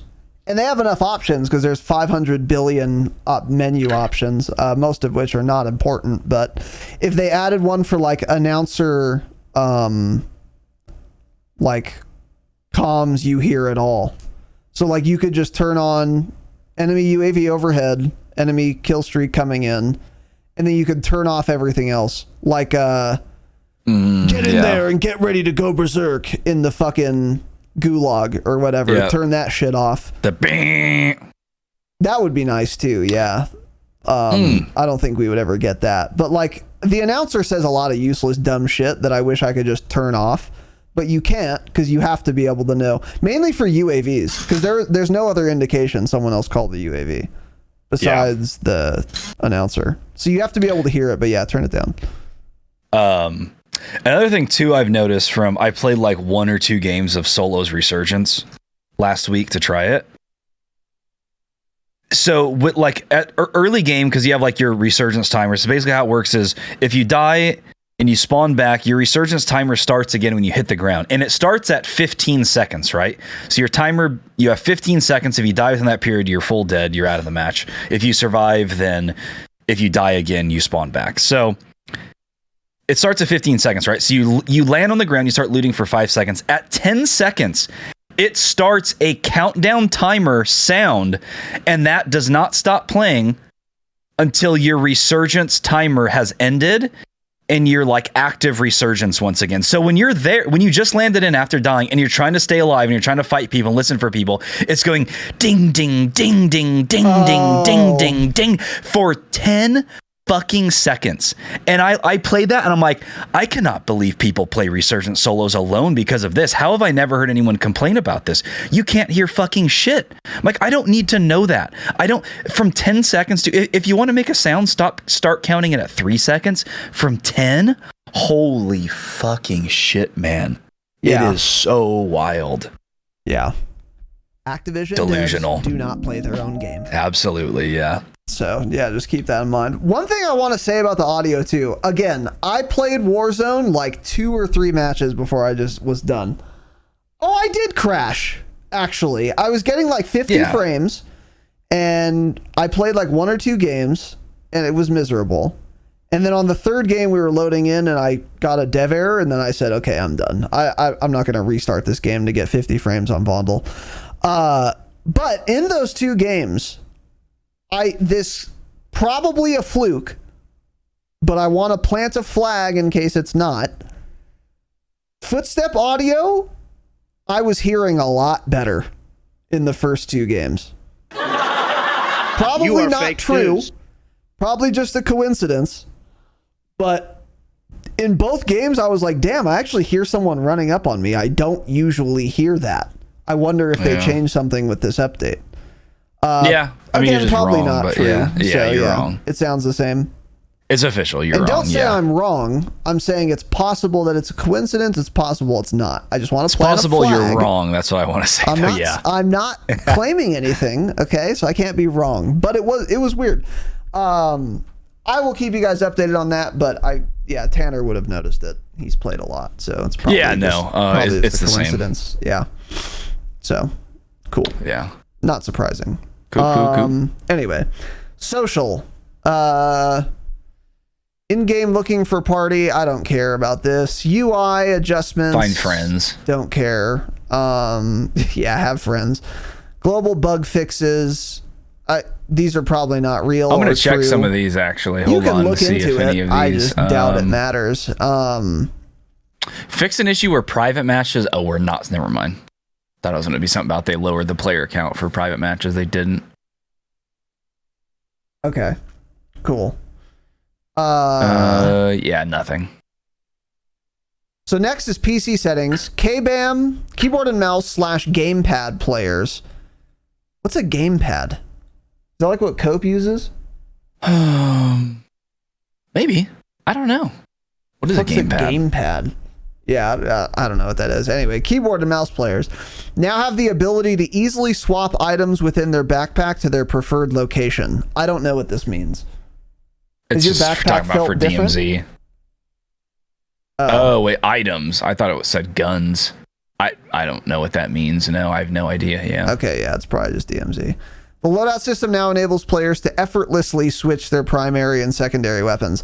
I actually like this, so that when I'm leveling guns on shipment, I can put my riot shield just on my back right away if it happens to be my primary, because I was leveling instead a... Oh! cool, because instead I was leveling like a pistol or something. So I wasn't running overkill. That's annoying. So that's kind of cool if this is true. I do wonder also, does this mean I can now make a class where the X13 auto is my secondary, but it's in my primary slot, so that in Resurgence I can go to a buy station and buy just a pistol now? I wonder if that's possible.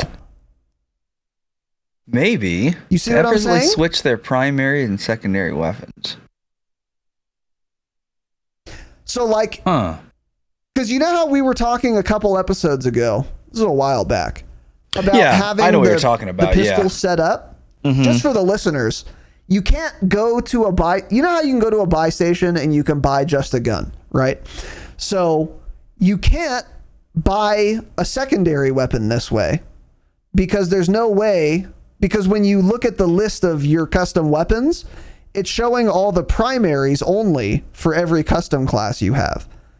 So there's no way to buy just a pistol in Resurgence in the event that, for example, the last circle is all in the water and you actually want to buy a pistol and drop your SMG for it for this particular circumstance.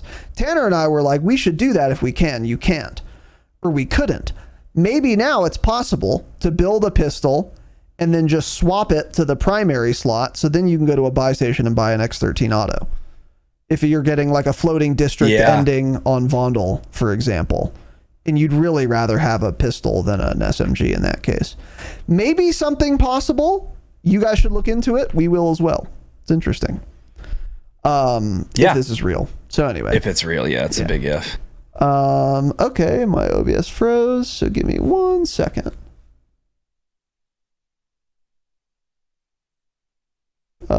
Anyway, the next section here is going to be Spec Ops, which we're skipping. Yeah, we're not talking about this. There's a new raid. There's a new camo if you want it. I did see a couple tweets that said the raid is really fun. Like multiple people. OP Marked and someone else too.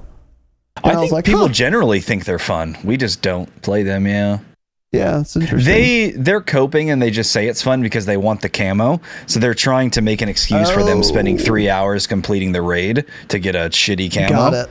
It's just a justification. So they're just coping. Oh no, I had a lot of fun. What is the camo? It's like, I love Caldera. I love playing this game. I mean, it's cool. It's animated. It's like, I think it's green and black. Huh. I don't know.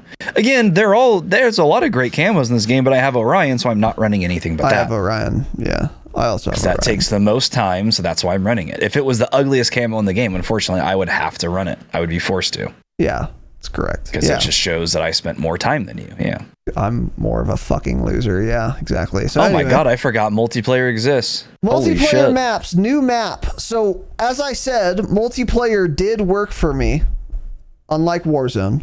And normally, in a new season, I will play the new maps. However, in this case, I did not. I refused to do that, obviously, because the new map is Vondel Waterfront. This is the floating district if it was a Sixes map.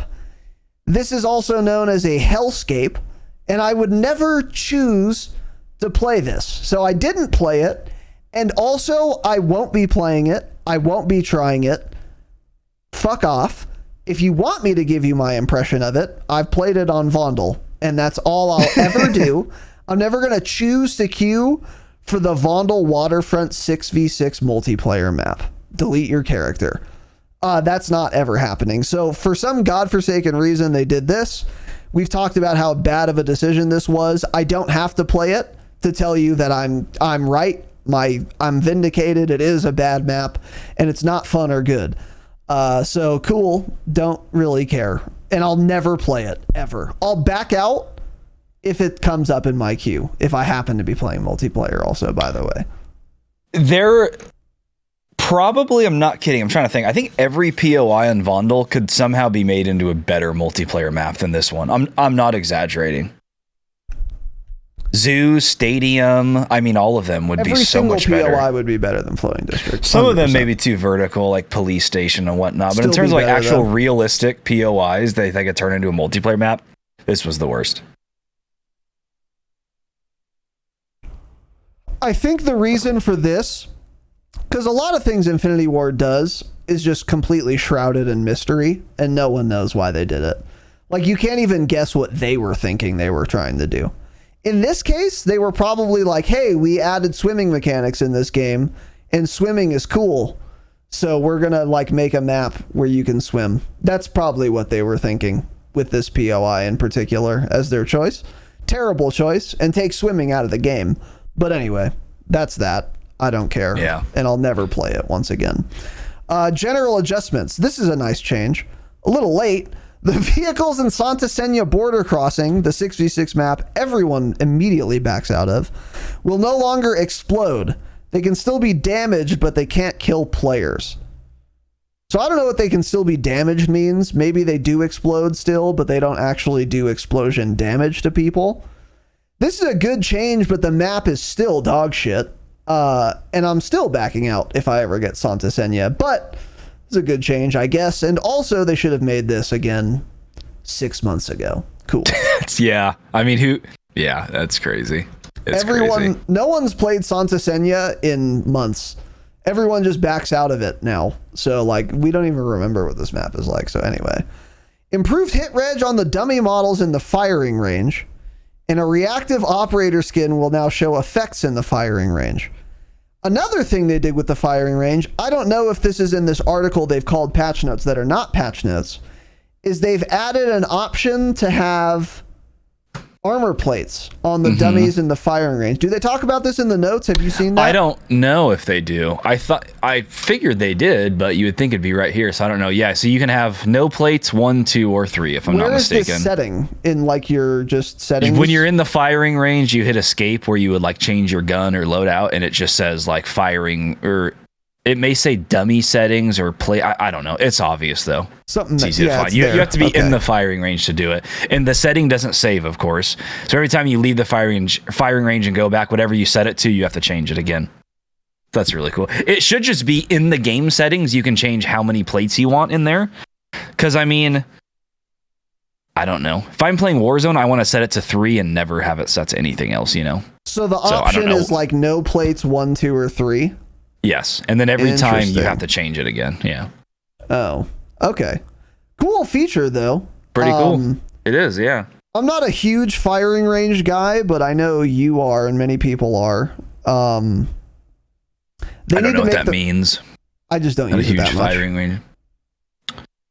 You like use it for everything, which I should be doing. You don't use it when you build your guns usually? I do sometimes, but not I do, yeah. Often. I'll set up guns and try a muzzle on it and shoot it. I'm like, I like this recoil control. Then I'll try another one that's like the meta one that everyone says to use. And I'm like, oh, this is horrible. I hate the recoil pattern on this. I don't know why people use this. The other one's just strictly better. So then I switch back. Yeah. Yeah. Okay. Yeah, it's called dummy settings when you're in the firing range. Yep. Okay. So yeah, cool feature. I like it. They need to make the firing range the next time they make a game. And hopefully Infinity Ward never makes a game again, but the next dev studio. Firing range needs to be outside. Yep. And also, you need to be able to hop the fucking counter. You need to be able to hop. You need to be able to ping so you can see distance to targets. You need to be able to move back further, move up further, move left and right more. Yeah, you need to be able to do a lot of different things. Yeah. You also there also should be a setting in there for like damage numbers to like pop up.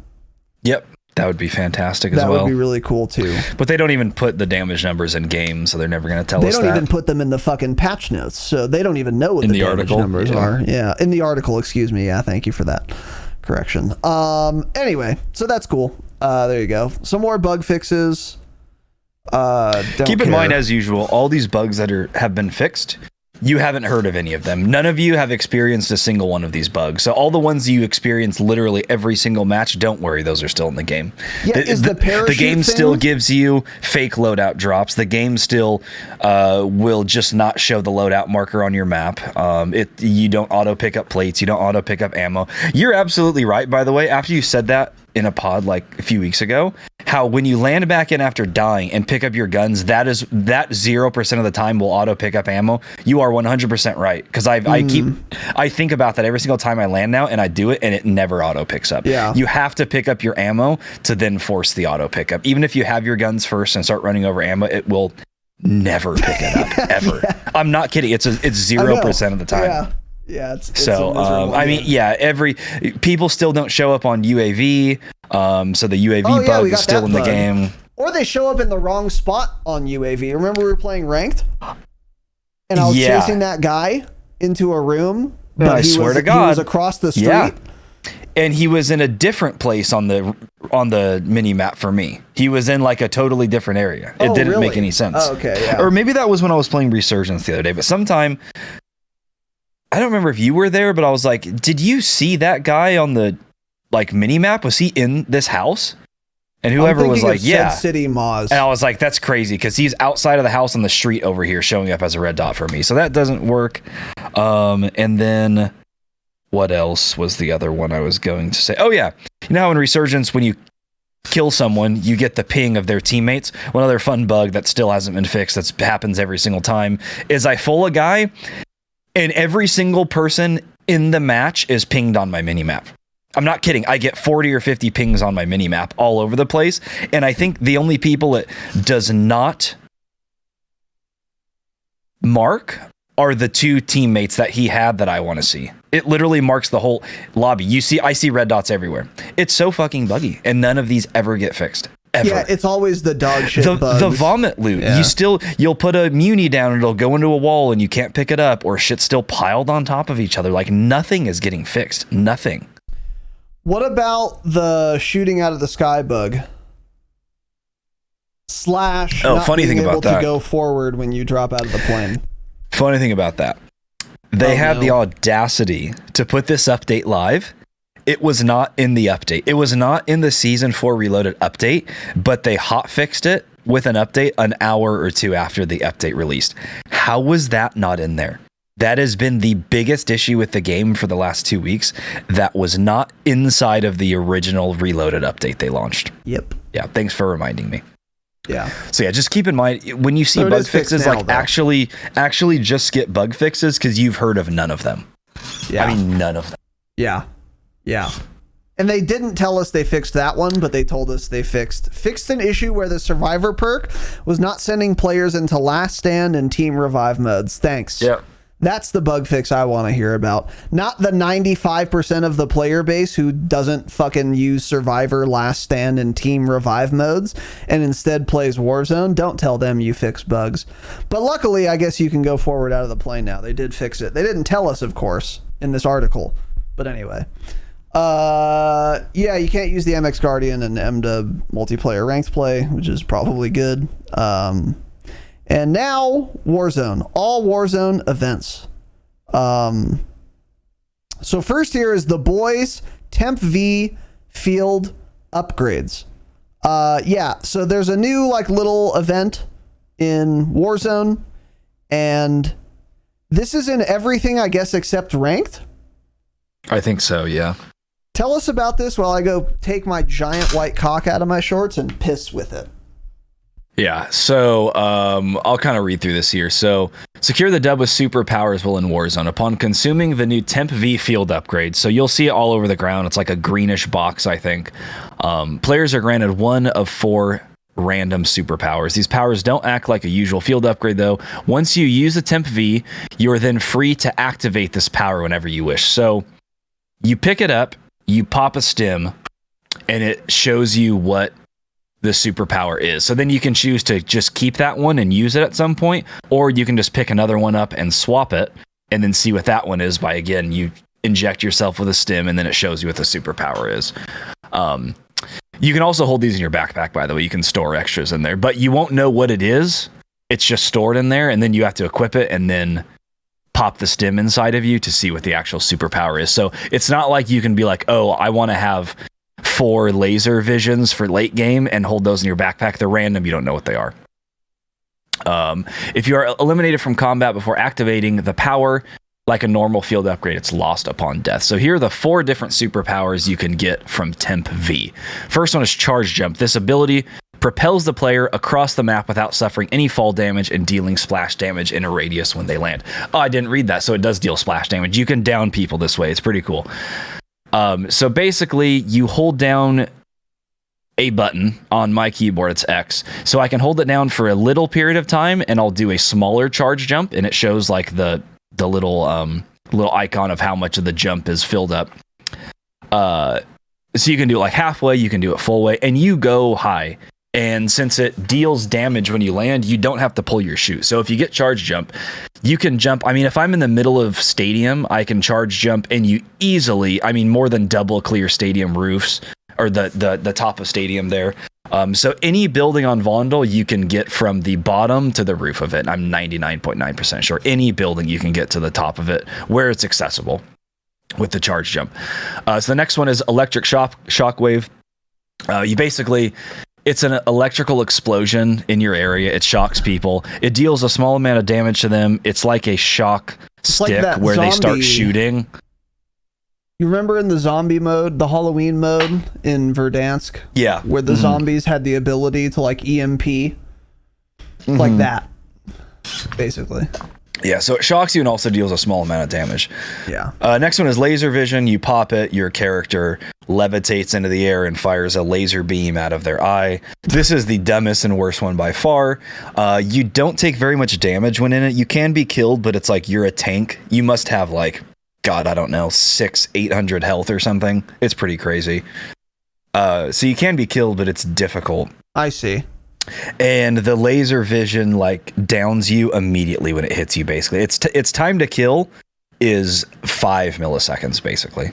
Damn. And then the last one is teleport, which it warps your player straight up into the air. So this one, you can use it inside buildings. You can use outside. If you're getting shot at, you can suddenly teleport. You can press X, teleport up, and then you pull your chute and land wherever else you want. So I'll kind of give my thoughts on them. Let me start by saying this. I thought this was going to be miserable and stupid and dumb, and I was not excited for this at all. It's been the opposite. It's actually made Warzone, especially Resurgence, a ton of fun. Let's be clear, this should not be in any of the Battle Royale modes at all. It's not in Rank, that's great. This shouldn't even be in Vondel BR. It's also in DMZ. I don't know if they removed that yet. Really? This should not be in DMZ. But this for Resurgence specifically is so much fun. They've also, since the update came out, they reduced the spawn rate pretty quickly because it was like you were opening a chest and finding like 3 in every chest. So you'll go, I mean, I'll run around in Resurgence. You know, you're not opening chests. I'm going 5-7 minutes without seeing one of these even. So I think that the spawn rate's pretty good. But early game, you see a ton of them. Everyone's opening chests right away at Stadium. 4 orange chests in the middle. Each of those drop like 2 every time, it seems. But so they're actually a lot of fun. So charge jump, probably the most fun one, because it's like you can do anything in the air. You can shoot people. So one thing I found out, I found a ground loot RPG at Stadium. I found ammo for that ground loot RPG. I was charge jumping midair. I would ADS down people with the RPG, land. You don't have to pull your chute. It is so much fun. It's a blast. You can do all sorts of things. You can shoot people with it. So it's like I'm getting in fights and someone's shooting me. And it's like the old Advanced Warfare, like Infinite Warfare CODs, where you're getting shot at, and then all of a sudden you do like a boost jump, except with this, you go 10 times the height up in the air, and then you just ADS and start shooting these people down below you. They're trying to track you. It's a lot of fun, actually. Electrical shockwave is whatever. Doesn't really help that much because they just end up hip firing you anyways. They don't even have to react, as Jake pointed out. They just hip fire immediately. Right. So you're actually almost more likely to die. Yeah. It works great if like someone's looking the other direction, or even just for like getting intel. If you're going up a staircase, you want to know if someone's on the roof, pop the electrical shockwave. It gives you an icon, and then you'll hear, full auto fire, and it's showing you that it's shocking someone. Yeah. Laser vision, I actually just don't use at all. It's fucking miserable. And then teleport is wild. We had a fun game yesterday. We were playing with 2 randoms. Great people. One of the guys, his name was Riot Shielder. Oh god. And him and his buddy, they were dope. They were super nice. They were funny. We had a strat. Jake and I landed Stadium every game. These guys landed Police Station every game. They had their own whole strat over there. Because there must be like guaranteed riot shield spawns over there. So you'd hear one guy say, he's like, here's a riot shield for you. So they would loot Police Station, get a bunch of cash. Jake and I would be farming at Stadium. I mean, fucking farming. These guys would get the helicopter, fly it over, land somewhere, and then just come in hot and start fighting with us. Like, we would be in gunfights, getting shot at, getting one shot, and this dude would roll up in a chopper, throw it, and like down the person shooting us. They were fantastic teammates. I mean, you, Lag, Cope, you guys are all miserable dog shit. Were they talking? Oh yeah. Yeah, they were great. We were talking back to them some. They were so dope though. So we ended up getting 3 wins in a row with these guys. And then they had to like leave to go eat. We would have won more. Or actually, no, we lost the 4th one. No, of course not. Fuck you. So one of the games though, I was able to use teleport. We were on this roof. We were getting absolutely farmed. Jake and I both got down. We didn't have self-res. These guys used their durables, ran all the way up the building, revived both of us on the roof. We were still getting shot at. I immediately, when I got revived, it was 4 versus 4 at that point.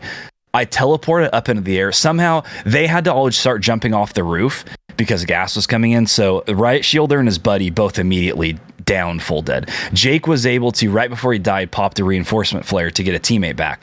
So as all that's going on, I'm teleporting and I'm landing on the other side of the circle. It's like on the east side of the map. There's like a river right there. It's a weird area. It's like south of Castle. And so I teleport and I'm looking down. I'm like, these guys don't see me. And I land back behind all of them. And I'm able to like fully plate up back there. And I have the Cronin and the MP5, I think. And so it's 1 versus 4 at that point, basically, because the other guy was floating in the air. So I start shooting at them. I down one. I immediately swap guns. Another guy pushes to my right. Drop shot the fuck out of him. Kill that guy with my sub. Start shooting the 3rd guy. I down the 3rd guy. At that same time, Riot Shielder, whoever else that Jake had just got with the reinforcement flare, lands back hot with his MX9, downs the last guy. We win the game. It was so much fun. But like that whole play happened because the teleport thing, yeah. Ult. So it's a lot of fun. It leads to a lot of exciting moments. You know, some of it ends up being like annoying. Like getting shocked by the electric shockwave is absolutely, you get so irritated. It really pisses me off. That one's annoying. But like the charge jump and teleport especially can be a lot of fun. So I think they're cool. Leads to more excitement in the game. It's cool for an LTM. If you've been bored event, of like Resurgence or something, this is like actually a lot of fun right now. So yeah, it was crazy. Leads to some crazy, really fun games. One thing I don't love about it is that I wish they just added 4 separate field upgrades so I knew what I had before I popped it. Because like, I think that's better though, because then it's kind of like a risk reward type of thing. Yeah, yeah, that makes sense. I don't think it's the biggest deal in the world, but yeah, you get a temp V field upgrade, and then once you pop it, you find out what you got. That's how that works. But yeah, that's in the game. It's an event. It's limited time. It's busted OP, but who cares? And it's some fun. So yeah, that's cool. Shouldn't be in any BR modes. That seems like it should be Resurgence only, but whatever. Anyway, good thing there's not really BR in right now. There's Vondel BR, like one playlist. Oh wait, no, maybe Vondel has all player counts. I want to try that too. Vondel BR. That we haven't tried yet at all. Yeah. We'll be sure to do that for sure. So anyway, next section here, BR Resurgence Plunder Lockdown. They give us playlist updates. I don't care. So yeah, Vondel now has BR, new Gulag. Unique to Vondel, this new Gulag is a 3-lane map designed for 1v1 combat. The center features a circular structure with an opening facing the 2 main spawn points. As Tanner pointed out originally, I agree with him. Reminds me a lot of Showers. It basically is a Shower remake, yeah. Yeah. Which is, I guess, fine. I don't know. Haven't played it. Looks pretty dark, but hopefully not an issue. We will keep you guys posted when we actually play Vondel BR, but that is now in. Some new modes. Moving on there. New feature for Resurgence, map rotation. A 15-minute in-game timer has been added to the playlist menu that now indicates when specified Resurgence modes switch between Ashika Island and Vondel. Here's what they say about it. Starting with trios, Resurgence trios, the map will rotate every 15 minutes between Ashika Island and Vondel. This feature will give players an opportunity to enjoy the wide offering of maps and modes that Warzone has. Don't say wide offering of maps when you have 2. cool though.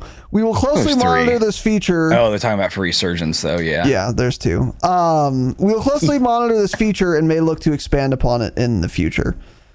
Not a fan. Not a big fan at all. One thing this could do though is make it so that they're willing to have Resurgence, solos, duos, trios, and quads in always. And then they just have this goofy fucking map rotation timer for each playlist so that you can play Ashika and Vondel. I don't know if I would prefer that to what they're doing now. Maybe I would. Maybe I wouldn't. I don't know how I feel about it actually. But it seems... I see... It does solve a problem they have because they just refuse to put every playlist in, I guess. Yep. But besides that, I don't know. If you like really hate one of the 2 maps, this is miserable for you. I think they're both playable. I much prefer Vondel. 100%. Yeah. But because I think they're both playable, I'm not like super mad at this. 15 minutes is a weird time too. For the next 3 weeks, Vondel quads is always in. And then like starting next week, the map rotation will be for duos and trios. And then the following week, it'll be solos, duos, trios. But Vondel quads is always in, which is great because that's what I play. Vondel quads is the perfect map playlist combo for Resurgence, in my opinion. Yeah. The speed of it's great. So yeah, because me and Jake, or who was it that we were playing when we were doing the map rotation? Because it was just trios. But I was maybe you weren't even there. Oh no, I wasn't there. Yeah, you're right. It wasn't rotating. You were lagging. It was cope or something. Okay, yeah. So we all kind of just agree after going straight from Vondel to Ashika is just a lot slower. It's so much slower pace. You can't get as much action as you can on Vondel. It's not possible. So it's kind of like annoying going from super exciting Vondel, constant action, to then Ashika, and then landing somewhere and being like, where is everyone? And then 20 people are wiped out of the game in the first 3 minutes. It just gets boring. So that's the only thing I don't like about it. But as long as Vondel quads is in every week, that's fine. That's what we've been playing. Even if we only have 2 or 3 of us, we just do Vondel quads. Yeah. So anyway, we'll see how they approach that in the future, because they imply here they may look to expand upon it. So I don't know. We'll see. They do talk about the firing range plates here. We already talked about that. What were you going to say? If we get a new Warzone map this year, maybe we'll see a large map BR rotation as well. I would not be surprised at all. Yeah, probably. I would not be surprised at all. If we get Las Almas in, 4 months from now, basically. Which would be interesting. 4 or 5 months. My opinion on the map rotation thing is really just contingent on the quality of the maps. Like, if Las Almas is a decent map like Al Mazrah is, then cool, I guess. That's fine. But if it's like Caldera, then I'll be furious, because then I just will wait until the timer hits Maz again to play or whatever. That's what is good though, is how the timer is 15 minutes. That actually is good, because then like at one point, I think we had just played Vondel and we got out and it was like 2 minutes left on Ashika. So I was like, oh, do you guys want to just wait for Vondel? So it's like, okay, cool. Everyone go to the bathroom, get something to drink. You come back and then Vondel's ready and you can just queue for that again. So it ends up working out okay. But yeah, if this was like a, I don't know, 4 hour rotation, 2 hour, I think that'd actually be a lot worse. So I am glad it's this quick. Yeah. Okay. That makes sense. Yeah. Either way, whatever. Moving on, gameplay section, new features, all maps and modes, armor plate carriers. So I guess this is also in ranked. I'm pretty sure I saw Symphony. Is it really? With some kind of goofy icon next to his plates. Armor plate carriers will now drop when an enemy player is eliminated. And they've also added 3 new types of armor plate carriers. Medic is the first type. This is common, and it increases the speed at which you're able to revive down squad members. And it also increases the speed at which health begins to regenerate. So instead of that 7-second delay, I guess if you have a medic plate carrier on, that delay is not 7 seconds anymore. Do you know what that timer is? And of course, in this article that they call patch notes that are not patch notes, they don't say what the timer gets reduced to. So I don't know. Have you noticed it? Have you like run it at all? I've run all of these, yeah. I didn't know. I mean, I run quick fix, so I never noticed the health. You wouldn't notice. The regenerate because I just insert a plate and it regens anyways. You revive teammates really fast. It's like you fully revive someone in like a second and a half, probably. It's pretty wild. Huh. Yeah. Interesting. Okay. So I thought they were gonna. I didn't realize they were different spawn chances until reading this right now. Yeah. So that one's common. That's why you see those the most. And then of course it's saying 3 additional. Tempered is also still in, and tempered drops upon death now as well. If they have it equipped. If they have it equipped, yeah. Interesting. Okay. The next armor plate carrier is uncommon, and it's called comms. It increases the effectiveness of UAVs by showing the enemy player's bearing on the minimap. So when you pop like an advanced UAV, instead of red dots, you get little red carrots showing where they're looking. If you have the comms vest, that's what you get. I do wonder if this fucks with the functionality of a normal UAV. This is something Jake pointed out, which I think is an interesting point. It does, yeah. He would rather get a regular UAV than an advanced UAV, because even though an advanced UAV shows you the bearing of enemy players, it does not show you their elevation. Unlike a regular UAV, if there's a red dot above you, it says that. There's like a little up arrow, and if they're below you, it says a below arrow. With an advanced UAV, you don't get that anymore, which is pretty weird and dumb and an oversight, because Activision devs don't play their own game. They never noticed that. I wonder if that's the case with the comms vest as well, because if so, I would not run this. Exactly, yeah. Yeah, I mean, like doing an advance or something is good for like Moz if you're playing ranked and you want to see where everyone's at. Gamers, yeah. Because you see everyone, you see ghosted players, yeah. But for Vondel too, where it's so vertical, if you have this on, I have no clue if this guy's bottom floor, if he's running up the staircase, if he's on the roof of this building because of that vest. So yeah, it's actually trash. Yeah, I agree. And your habit is just like to see a vest and pick it up, but the comms vest probably actually don't pick it up. Yeah, I think that's worse. I don't know which color the comms vest is. I'm trying to think. I thought it was the black rather have an elevation indicator than a fucking bearing indicator. Yep. Like it's not relevant very often where they're facing. No. And I mean, you turn around so quickly. It's I don't know. Yeah. So anyway. You turn around quicker than someone's elevation is going to change. Yeah. Right. Yeah. So anyway, whatever. And then the last vest is rare. So medic is most common, comms is second most, and stealth is the least common. Plate carrier that protects the player from UAVs and other targeting devices. So I guess it's like Ghost. Yeah. Basically.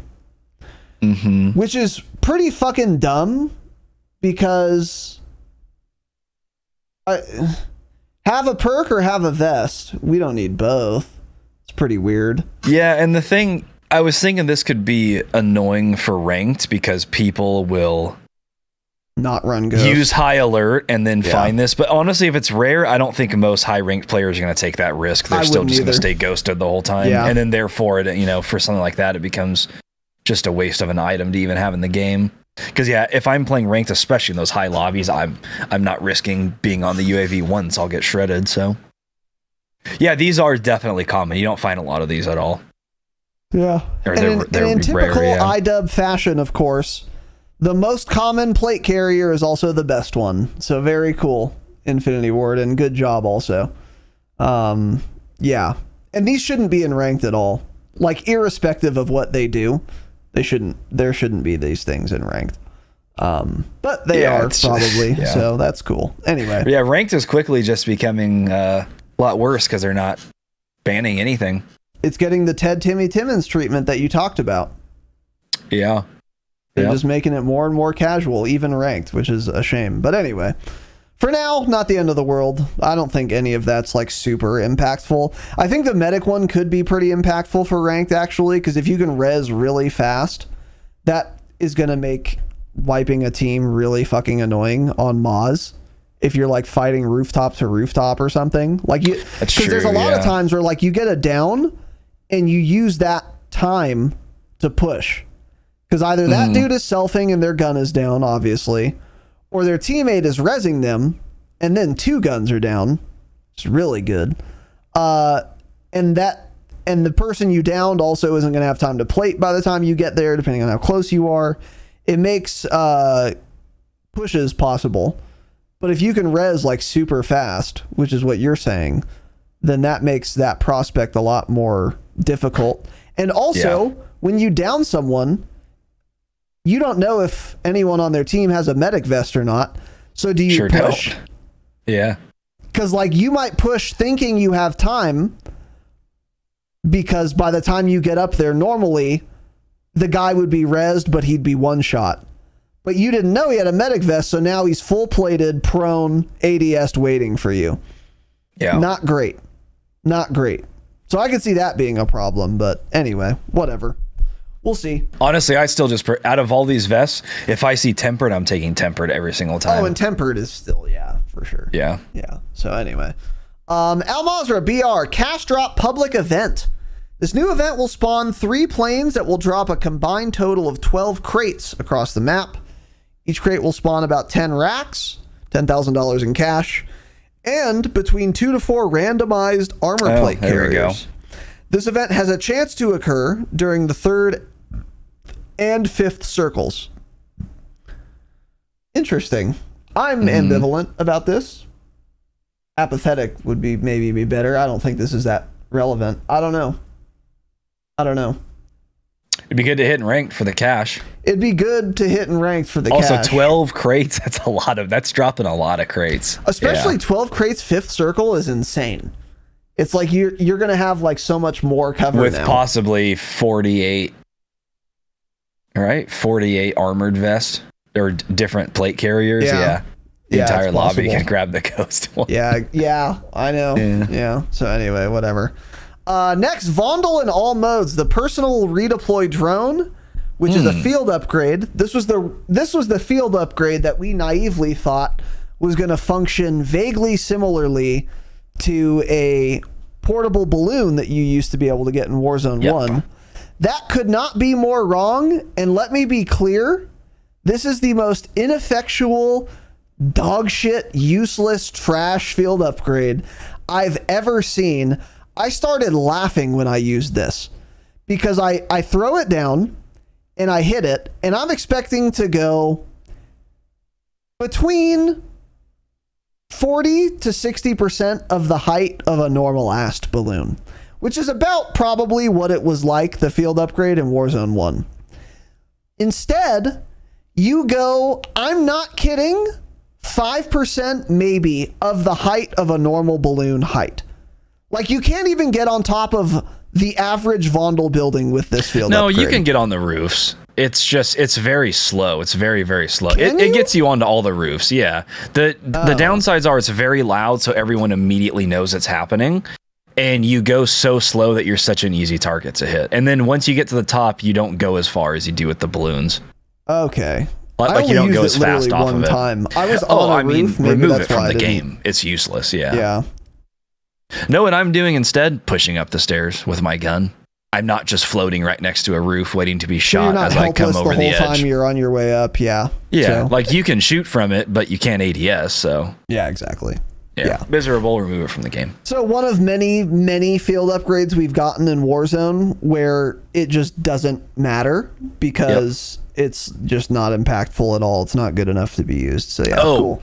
Let me say here too, in regards to bug fixes that don't ever get fixed, the buy station closing, still bugged. Sometimes they'll show on the mini map they're out of gas and they're open, so they're white. You go up to them, can't use it. And then other times, we experienced this yesterday playing Vondel. I was like, I'm going to try to just hit this buy station. It's grayed out. It's been in the gas. It's like 20 meters into the gas. It's been in the gas for 20, 30 seconds. It's grayed out. Let's just check. Run up to it. I can use it. Yeah. Bugged. Just always been bugged since the game launch. None of the original bugs are getting fixed. And that one's actually they just keep fixing newer bugs. Yeah, because you need to know. Because if you run all the way over there expecting, like thinking it's going to be open because it shows that, and then you need to buy a durable and buy your teammate, and then you get over there and it's not open, it's because the minimap lied to you, because the game devs lie to you, because game devs are not good people. They lie to you. Yes. Then They're you're just dead. Bankrupt. And you try to make this insane play, and then you just simply die, because game devs are the worst people on earth. Yeah, they should delete their characters. Yeah, I agree. This actually impacted the end of a game we had on Vondel maybe a week or two ago. I was the last one alive, pretty late game, and I had money to buy back, but the only buy station was in gas, and we just didn't know if it was going to be accessible or not. So my shit teammates, Jake and Tanner, are begging me to go to the buy station and maybe buy them back or maybe not. And if I knew, if the game worked, I would have done it. If it told me it was available, I would have gone over and bought them. But because I was uncertain, because there's no way to know whether or not it was going to work, I was like, I'm not even going to try it. I'd rather just risk it and just like try and finish this solo. And then I did end up clutching and we won that game. But that like changed how I play the game. And that would be much more important on like ranked. Like not knowing if the buy station works or not. It's completely insane. Yeah.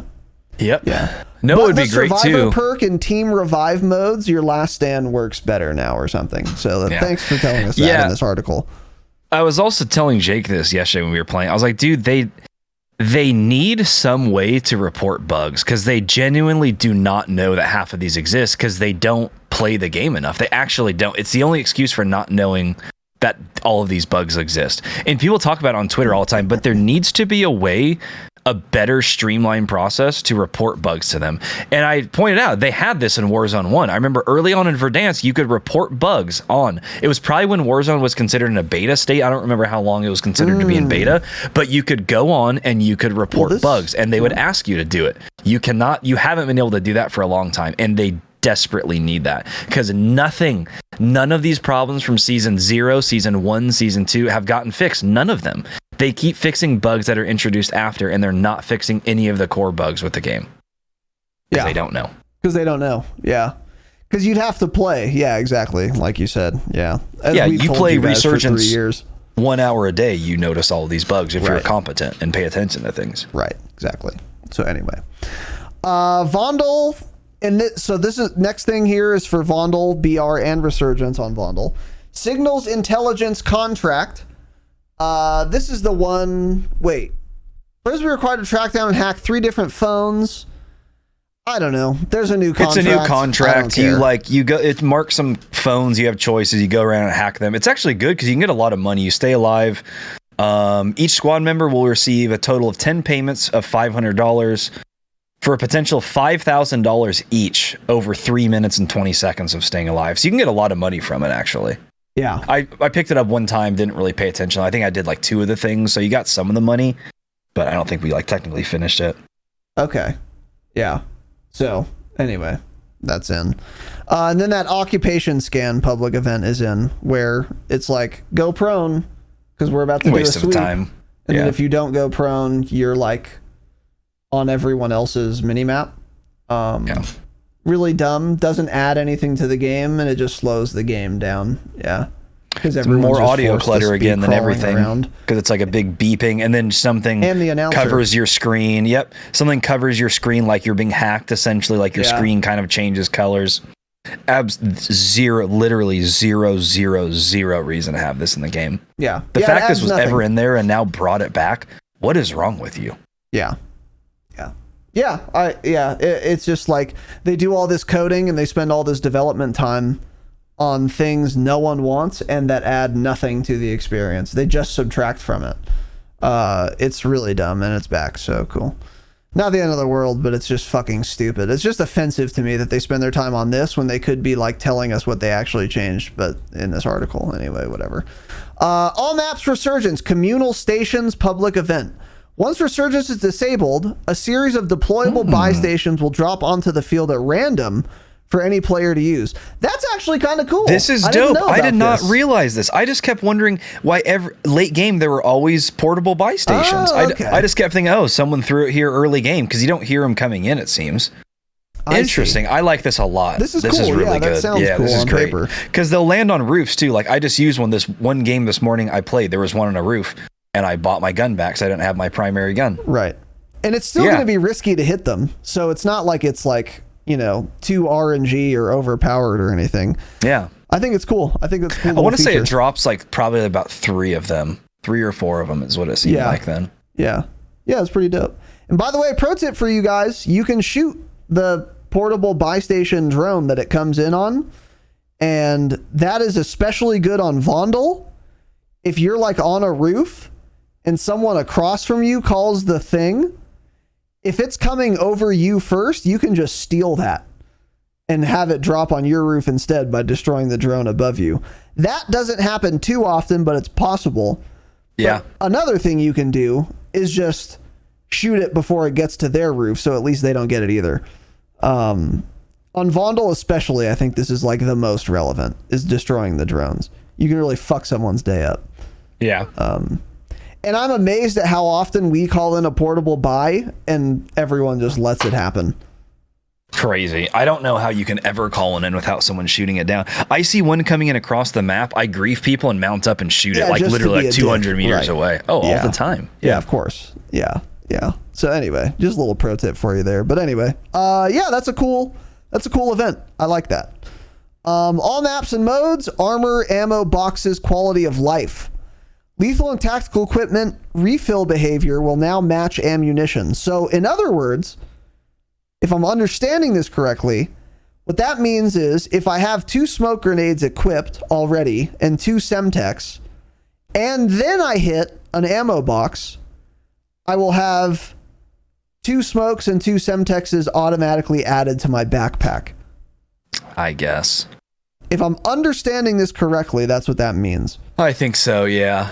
Which honestly is probably good, because what the super sweats do is they just unequip their smoke grenades and Semtex, put it in their backpack, and then hit the muni, and then they get 2 smokes and 2 Semtex again. So if you can do it either way, I'd rather it just happen automatically. Oh, you know what it does actually? It drops it on the ground. If you're full, it puts 2 of each on the ground, so then you still have to pick them up, yeah. So it's just a worse implementation of what... Okay. I mean, that's better. I'm furious if they're putting throwing knives and smoke grenades in my backpack. Fuck no. That's a horrible change. That's like strictly good for really good ranked players and no one else. Yeah, so, I guess I'm glad it thinking doesn't of work that ranked. Yeah. I am thinking of ranked. Yeah, that'd be shit everywhere else. I think they'd be good for everything but throwing knives, pretty much. If I have the space in my backpack and I hit a muni, I'll take more smokes and Semtex, sure. Yeah. Yeah, I think it just drops on the ground, though. Yeah, either way, whatever. This is good, though, I think, overall. Because it's also a good way to equalize casuals and sweats. Not that this is going to really make the difference much, but like if you don't know that you should like put your smokes in your backpack before hitting a muni to get more, then you're gonna like lose to people in ranked in your like gold lobbies or whatever. A gold lobby doesn't exist, of course. You're playing against FIFA, but if they did, you know, you would be punished for like not knowing that. So I don't know. I think it's good, but anyway, yeah, whatever.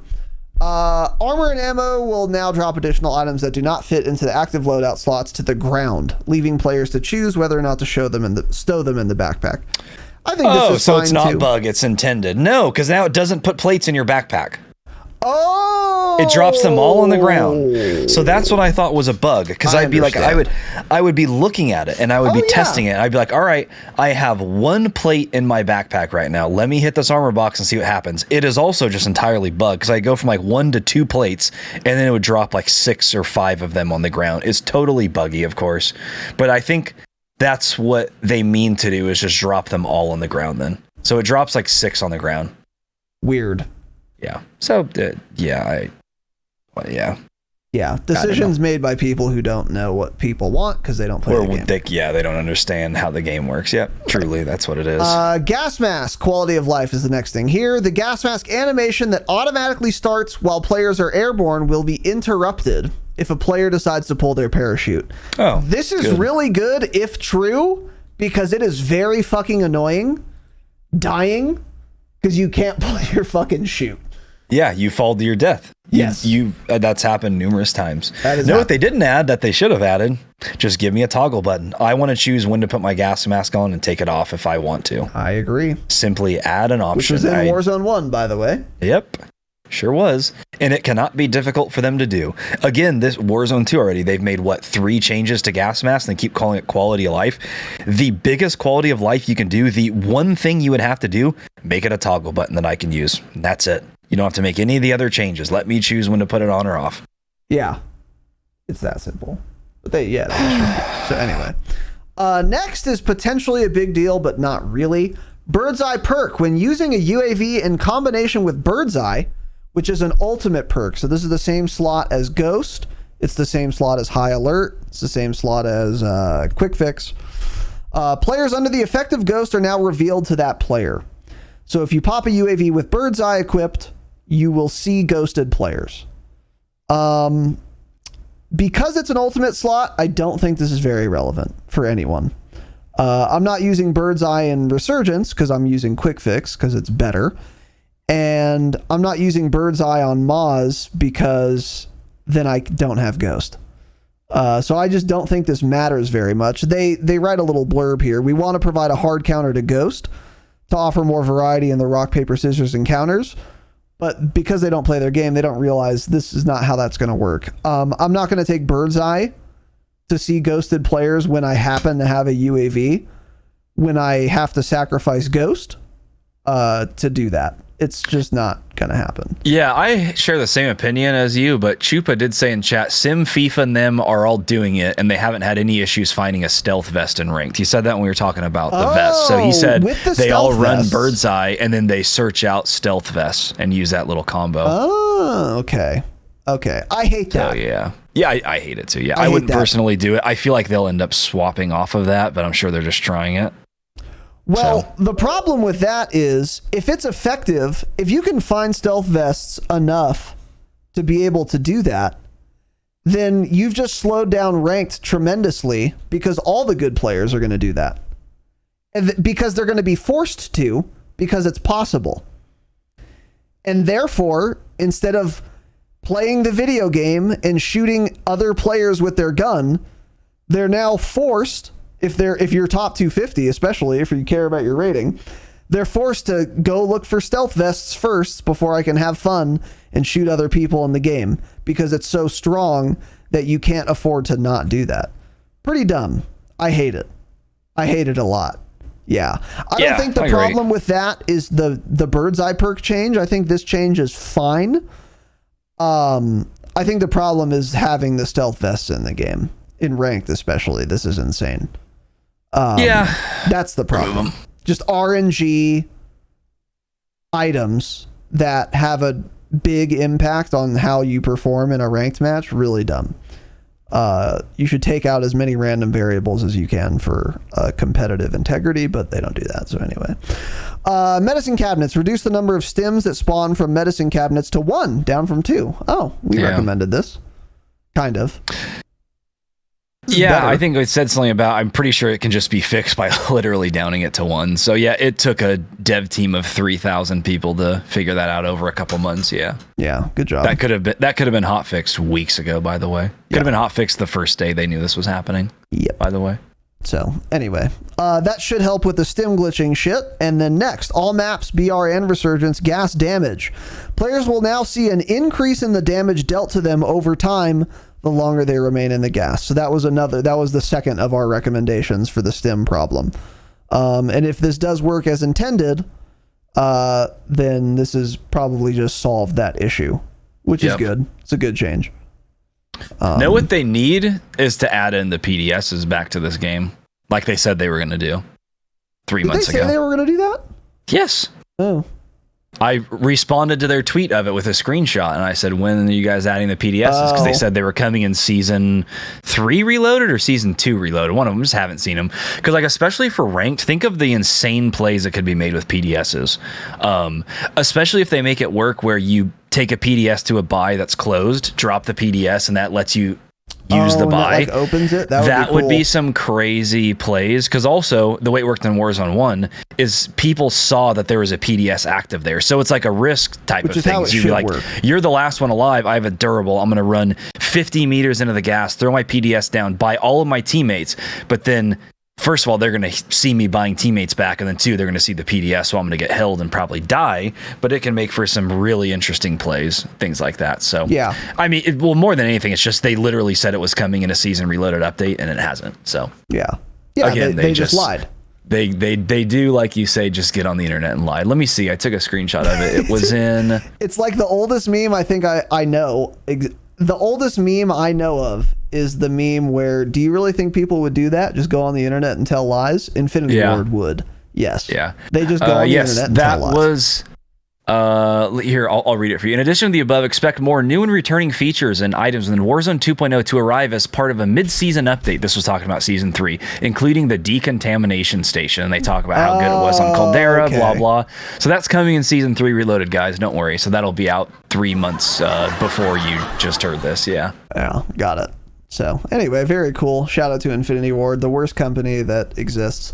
All maps, BR, redeployment elevation. The elevation at which players redeploy to the field will now reduce by 9% of the initial elevation each circle. Oh, each circle. So I think this is a smart change. Very smart. Because one thing people would do, is like if it's very late game and someone finds a redeployment flare, or in ranked even, I'll just immediately float so high in the air and I'll get like extra placement SR, and I shouldn't. So like if you drop gradually lower with each next circle, this is a good idea. I like this. If true, again, I don't believe anything Infinity Ward tells me. I have to see it in game to believe it, because they just get on the internet and tell lies, actually. But if this is true, and fuck Infinity Ward, but if this is true, then this is a smart change. And it's something it didn't occur to me to do this. So kudos to the singular individual that works at Infinity Ward with a brain that happened to work this particular day. Because this is a really good idea. I like that. The total difference in height from the start of the match until the last adjustment is 60%. That's a big deal. So that's pretty good. I like that. Okay, so anyway, moving on. Vondel, all modes, cash increase. There's more cash on Vondel. The minimum amount of cash that players will find has been increased to $500, up from $100. This is something Tanner pointed out. They said they took out $100 stacks of cash that are lootable, and they made the minimum $500, increasing the amount of cash in the game. And that was, again, a lie. That wasn't true. On Vondel, there were $100 stacks. That is now rectified. They are $500. This applies to all sources of loot, including cash registers and supply boxes as well. So that's fine. Did indeed lie. I'll take it for sure. Anyways, weapons. To reiterate, the weapon adjustments that specifically impact Warzone. The launch of Season 4, weapons in Warzone saw a significant... Oh, did they just repeat it? Is this just a copy-paste? Yeah, it's just a copy-paste. Yeah, it's a copy-paste. Okay. Yeah, it's literally a copy-paste. Yeah, so okay. Cool. Thanks, guys, for that. That's really helpful. Warzone ranked play, the MX Guardian is not allowed. So that's not surprising. Armor plate count. Quality of life. Players will now be able to view the total number of unequipped armor plates that they are carrying on the squad widget. This, I can't believe this wasn't the original implementation, but now you will know how many plates you have. Yeah. Because before it would show a maximum of, I think, like 3 or 6 or something, because it only counted your player character and not anything in your backpack.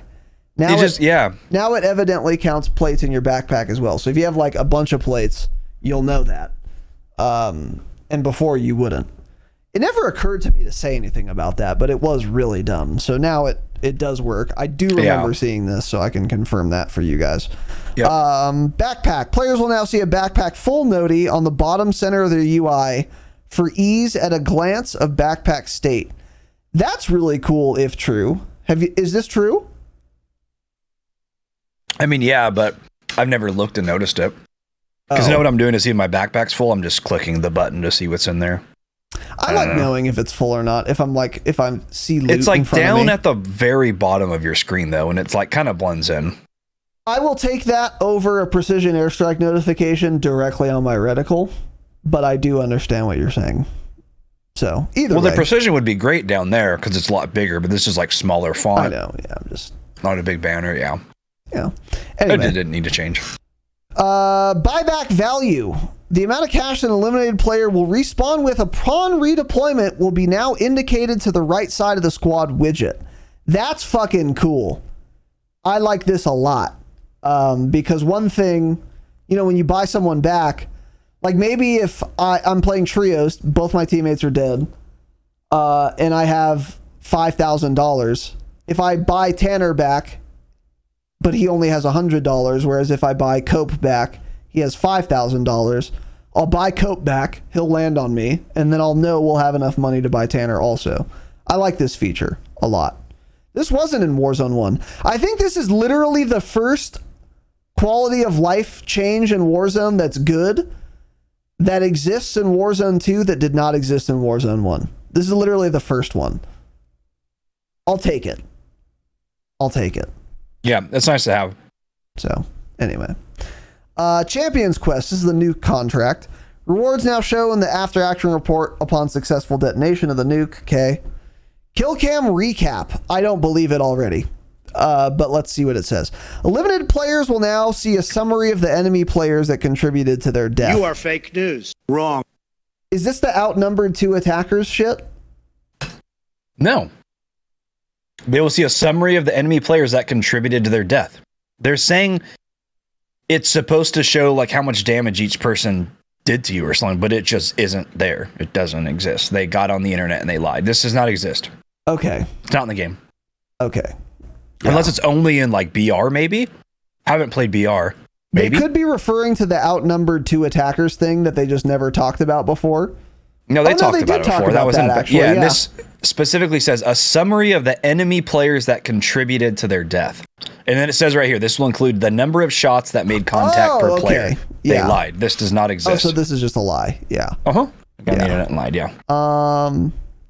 Oh, well, this is in the Warzone ranked play section, so maybe this is only ranked. Well, no, because Champions Quest is in here, and there's no Champions Quest at all in Warzone ranked. So yeah, that's probably for everything. So yeah, it's probably just that Warzone ranked thing was just for the MX Guardian. Yeah. Yeah, you're right. So yeah, this is just a lie. So cool. Once again, don't trust anything Infinity Ward tells you unless you see it in the game yourself. And this is a dev studio. They call this a patch note. They just say they did something and they just didn't. How is that okay? How is this allowed? I would harp on it more, but we're running long already, so I'm not going to. But this is unbelievable and inexcusable that they just write a patch note that just isn't true. Don't forget how insane that is. I'm numb to it now. We all are, because they do this every single patch. But just to remind you again, even though we're numb to it, even though we're desensitized to it, it is fucking insane in your article that you call patch notes to say you added a feature that just you didn't actually add. That's insane.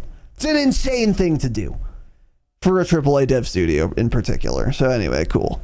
Fuck Infinity Ward. God, I hate them. Okay, let's see. Where were we? Okay, resurgence improvements. General improvements to the interface, especially while spectating. I don't know what that means. I haven't noticed that at all. Another lie. Squad widget has been improved to better indicate that a squad member redeployment is imminent. It's like the countdown timer, maybe? I mean, that's still bugged. People still show up like they're alive, but they're actually just dead. Yeah. That happened in one of the games yesterday. I was like, I didn't know Jake was dead because it shows like he has a health bar and it doesn't show he needs to be bought back. So right. Again, they lied. Just a buggy mess disaster. And there's a new ask to be cautious ping. That's what they spend time on. Their living squad members when the majority of the team has been eliminated to suggest cautious play to avoid a wipe. Okay. We needed dev resources on that. So anyway, a bunch of bug fixes that are probably not relevant. I'm going to pick one at random. Fixed an issue where players might lose their ammo counter after using the redeploy drone. Yeah, cool. Thanks. Oh, that's how that was happening. Yeah, you would lose your like little ammo HUD. Yep. Yeah. Anyway, moving on. DMZ. I think there was We're not one thing I reading it. saw on the timeline about DMZ that I'm going to look for quickly. I think they already patched that anyways, actually. Let me find out what they said. Hold on. Let me go straight to Infinity Ward. They tweeted about it.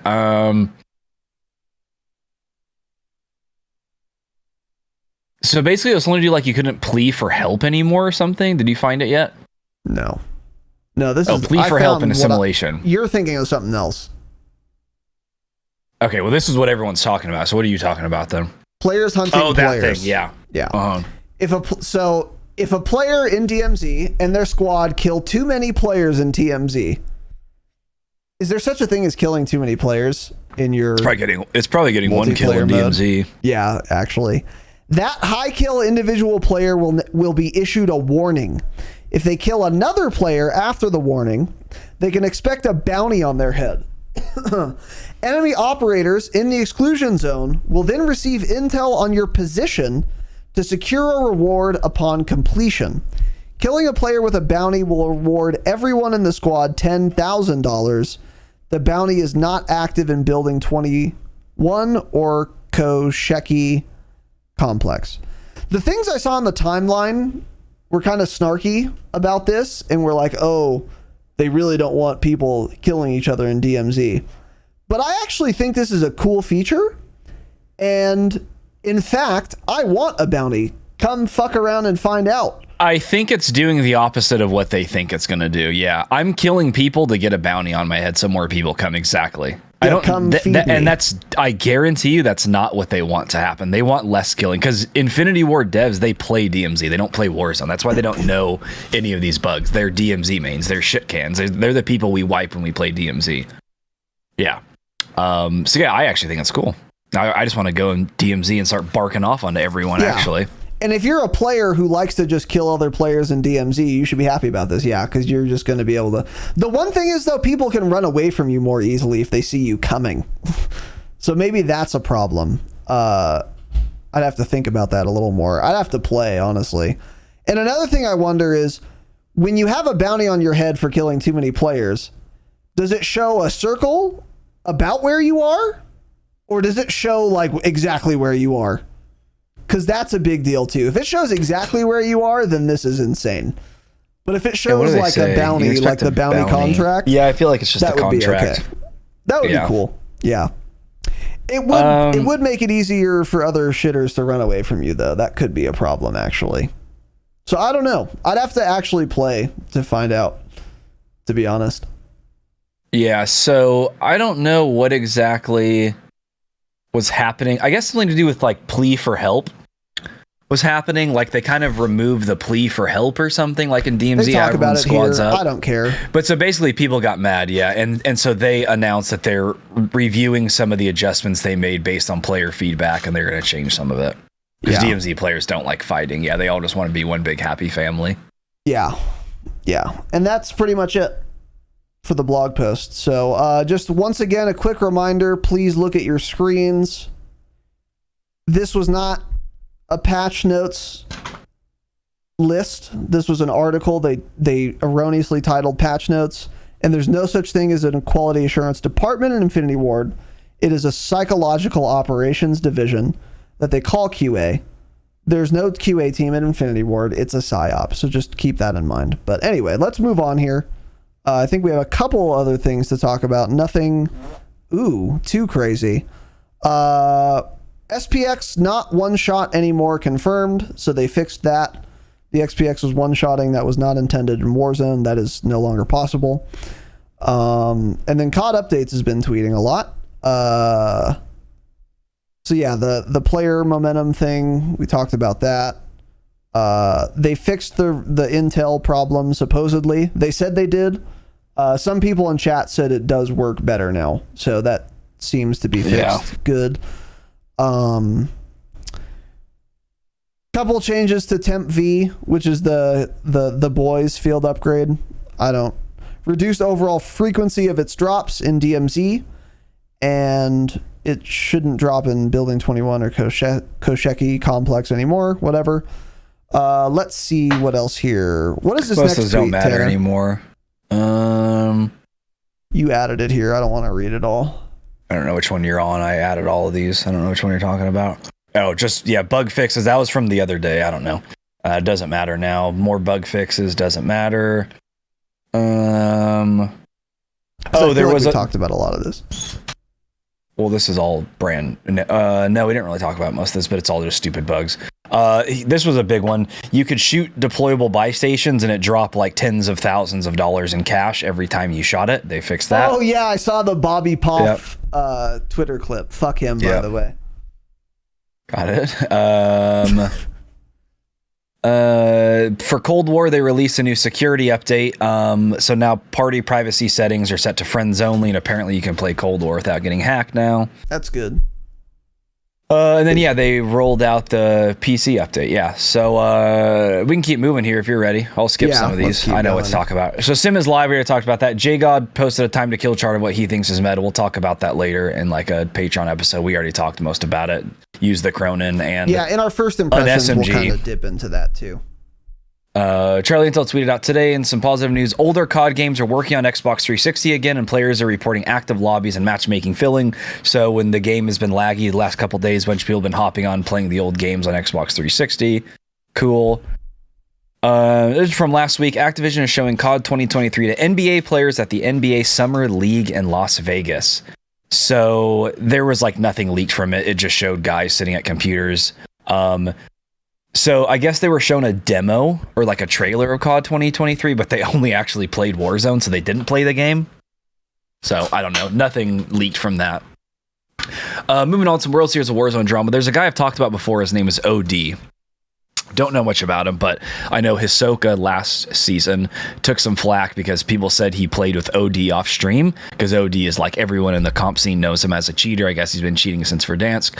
So one of the guys in the comp scene tweeted out, OD removed from World Series of Warzone. So Husker's like, wait, so he got caught cheating? And he said a manual review happened and the admins decided to remove him from the team. So basically there was no conclusive evidence, but the admins think the guy is cheating, so they've removed him and his team from World Series of Warzone, and I'm sure he's cheating. A bunch of people kept posting clips. They're like, this kid's been cheating since Verdansk. I saw a couple of Caldera clips. The guy, he's definitely walling 1,000%. Yeah. So yeah, so they conducted a manual review, disqualified the team. An unrelated team, one of the guys on the World Series of Warzone team tweeted out, recent information has been brought to myself and my teammate, does not sit right with us. We will be forfeiting our team spot in World Series of Warzone. We wish everyone participating the best of luck. So basically, they found out that people were like accusing their teammate of cheating and like basically sent them what they considered proof of him cheating. And this guy on his own forfeited. He forfeited his spot in the World Series of Warzone because he's like, I think our teammate's cheating and we didn't know. So like, sorry. And they forfeited their spot. No idea. Mr. Chad Adams. I don't know who this is, but he was in the World Series Award. Yeah, exactly. That's what everyone was like, damn, good on you for like, not just going along with it. Because there's money on the line. This guy could have won thousands of dollars playing with this cheater if he had known. So and good for him. Publicity too. Yeah. Moving on, a few little leak things. Hey, I'm Alex, some leaker. He says, not entirely sure, but it seems like a reveal event. He's talking about for COD 2023 will happen in Al Mazrah, maybe DMZ in Season 5. I can't say for sure, but there's something in the files named Reveal happening in Season 5, and that would line up for when they're going to reveal the next game, and that's already been leaked that it would come. It'll like some sort of in-game event again. Then moving on, pretty fun and exciting stuff. Nicki Minaj and 21 Savage operators are supposedly coming in Season 5. I mean, okay. Yeah. And then this one is wild. He tweeted this one yesterday and I screenshotted it because I knew this is coming. This is being taken down. I think it was the same Hey, I'm Alex guy. He tweeted screenshots of an MP5 and an M4 with swag logos on them. We're not showing it because he already got these taken down. It already got DMCA'd. Swag themed guns. So possibly this means named Swag. There is a swag operator coming almost in Season 5 or Season 6, or this is in the files, and who knows, maybe they're not going forward with any more streaming partnerships after dealing with the Nick and Tim drama. Who knows? That is 100% specifically the content creator Swag's little logo. Yeah, it's literally his logo. It is Swag's particular camo. It's that S with like a crown on the top of it. Yeah. So there's no way this is like faked. Someone who actually deserves an operator skin, by the way. Yeah. And that's what we said. We're like, if someone like in the community should get one, it's someone like Swag. Specifically Swag, yeah. That's like the one we could actually think of. He's been playing COD and making COD videos for 10 years straight. That's all he plays. Yeah, that'd be cool for him if they do it. I hope they do, but who knows? So we'll see. Yeah. Moving on, the Microsoft thing is over. Not quite. Basically, yeah. So breaking, this is from Charlie Until Microsoft wins. Federal judge has denied the FTC's preliminary injunction allowing Microsoft to acquire Activision Blizzard in the US. This still leaves the UK CMA to block the deal, to get through to close the deal worldwide. Then moving on, they said if they're going to do it at all. Yeah. Based on the judge's ruling, Microsoft can close the Activision deal next week in the US. Then they went on to say, Microsoft says Activision, Microsoft, and the UK CMA have asked the CMA tribunal to halt its process as I don't know what they're basically trying to find a process or trying to find a solution. They're trying to get it through in the UK, yeah. And then moving on, FTC filed an appeal right after this because they don't want them bought. And then the courts denied the appeal, basically saying no, the sale can go through. Microsoft can close the Activision Blizzard deal in the US after today. So Charlie Intel said this yesterday. And now there's only one country left blocking the deal, and it's the UK. Wouldn't it be funny if they just kept blocking it and people in the UK can't play COD ever again? Can you imagine? Yeah, that would never happen, of course. No, it wouldn't. That'd be hilarious, funny. though. Yeah. That's what you get for being British. Just kidding. We love the Brits here. We now love the British, yes. Yeah. Moving on to something else. This is from Charlie Intel again. Microsoft's documents also says that Activision making Call of Duty on PC a Battle.net exclusive from 2018 to 2021 was a resounding failure and did not result in any meaningful increase of active Battle.net users. Yeah. Not terribly surprising. That's why they put it back on Steam. Yeah. Yes. Yeah. And then, no, that's what we already talked about. And that's it. Yeah. Okay. So, by the way, I turned my air back on, so if you hear the rumbling you used to hear, that getting too hot in there normally. I'm fine because my AC unit that in here is not the one that you guys can hear, but it's for my dad and the majority of the house, like the kitchen and shit. And it's also 102 degrees out, so I felt bad, so I just turned it on since we were almost done. So if you hear the rumbling, that's on purpose. Anyway, yeah, normally, I would want to talk about pretty much everything we just went over more. But we're closing in on 3 hours here and I'm fucking done. So, if any of this is meaningful, the swag stuff is going to come back up. We'll talk about it then. The Microsoft deal will come back up. We'll talk about it then. 21 Savage and Nicki Minaj operators. All these things are going to come back up and we'll talk about those things when they do. The only other thing that's not really going to come back up, at least with these particular individuals, is the players who got banned from World Series of Warzone for cheating. I'm glad admins are actually doing their fucking jobs and banning people. That's good. Keep in mind, though, this OD character that was cheating in World Series of Warzone, Ricochet did not detect him ever. And he's not banned from the game. Yeah, exactly. And he was only banned from World Series of Warzone specifically because of a manual review. So Ricochet is not a kernel level anti-cheat. Once again, Infinity Ward went on the internet and told lies. There's no way it's kernel level because if someone's walling and you saw my kernels, you would know that. But whatever, cool, I guess, for World Series of Warzone. And kudos to this one fucking guy who's I'm pretty sure my Chad Adams at Mr. Chad Adams changed actual Chad. An actual Chad though. He thinks one of his teammates is cheating and he's just backing out. That's really that's a lot of integrity to do that. And kudos to you, sir. And I think this could pay off for you in the long run. Having a good reputation is good.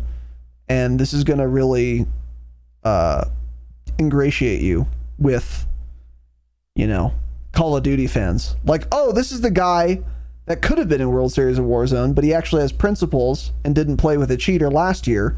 Now he's playing this year. I really am looking forward to this. I'm going to root for him. I'm going to sub to him on Twitch, whatever. Good for you, Chad Adams. I will say that.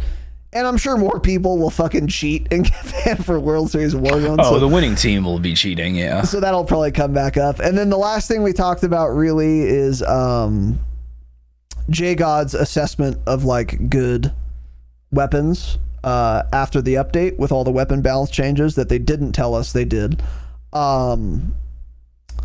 We will definitely talk more about that. We're going to play more. We'll revisit this and we'll get more into the meat and potatoes of the meta, but the meta is still kind of settling. And we still have more to test and play, and we will do some kind of first impressions episode soon. Yeah. If not, we'll at least fold it into like Thursday or something. So we'll figure that out. But that's it. Hope you guys enjoyed. Patreon.com/thedropshot. Best way to support the show. Stay humble. Stay humble.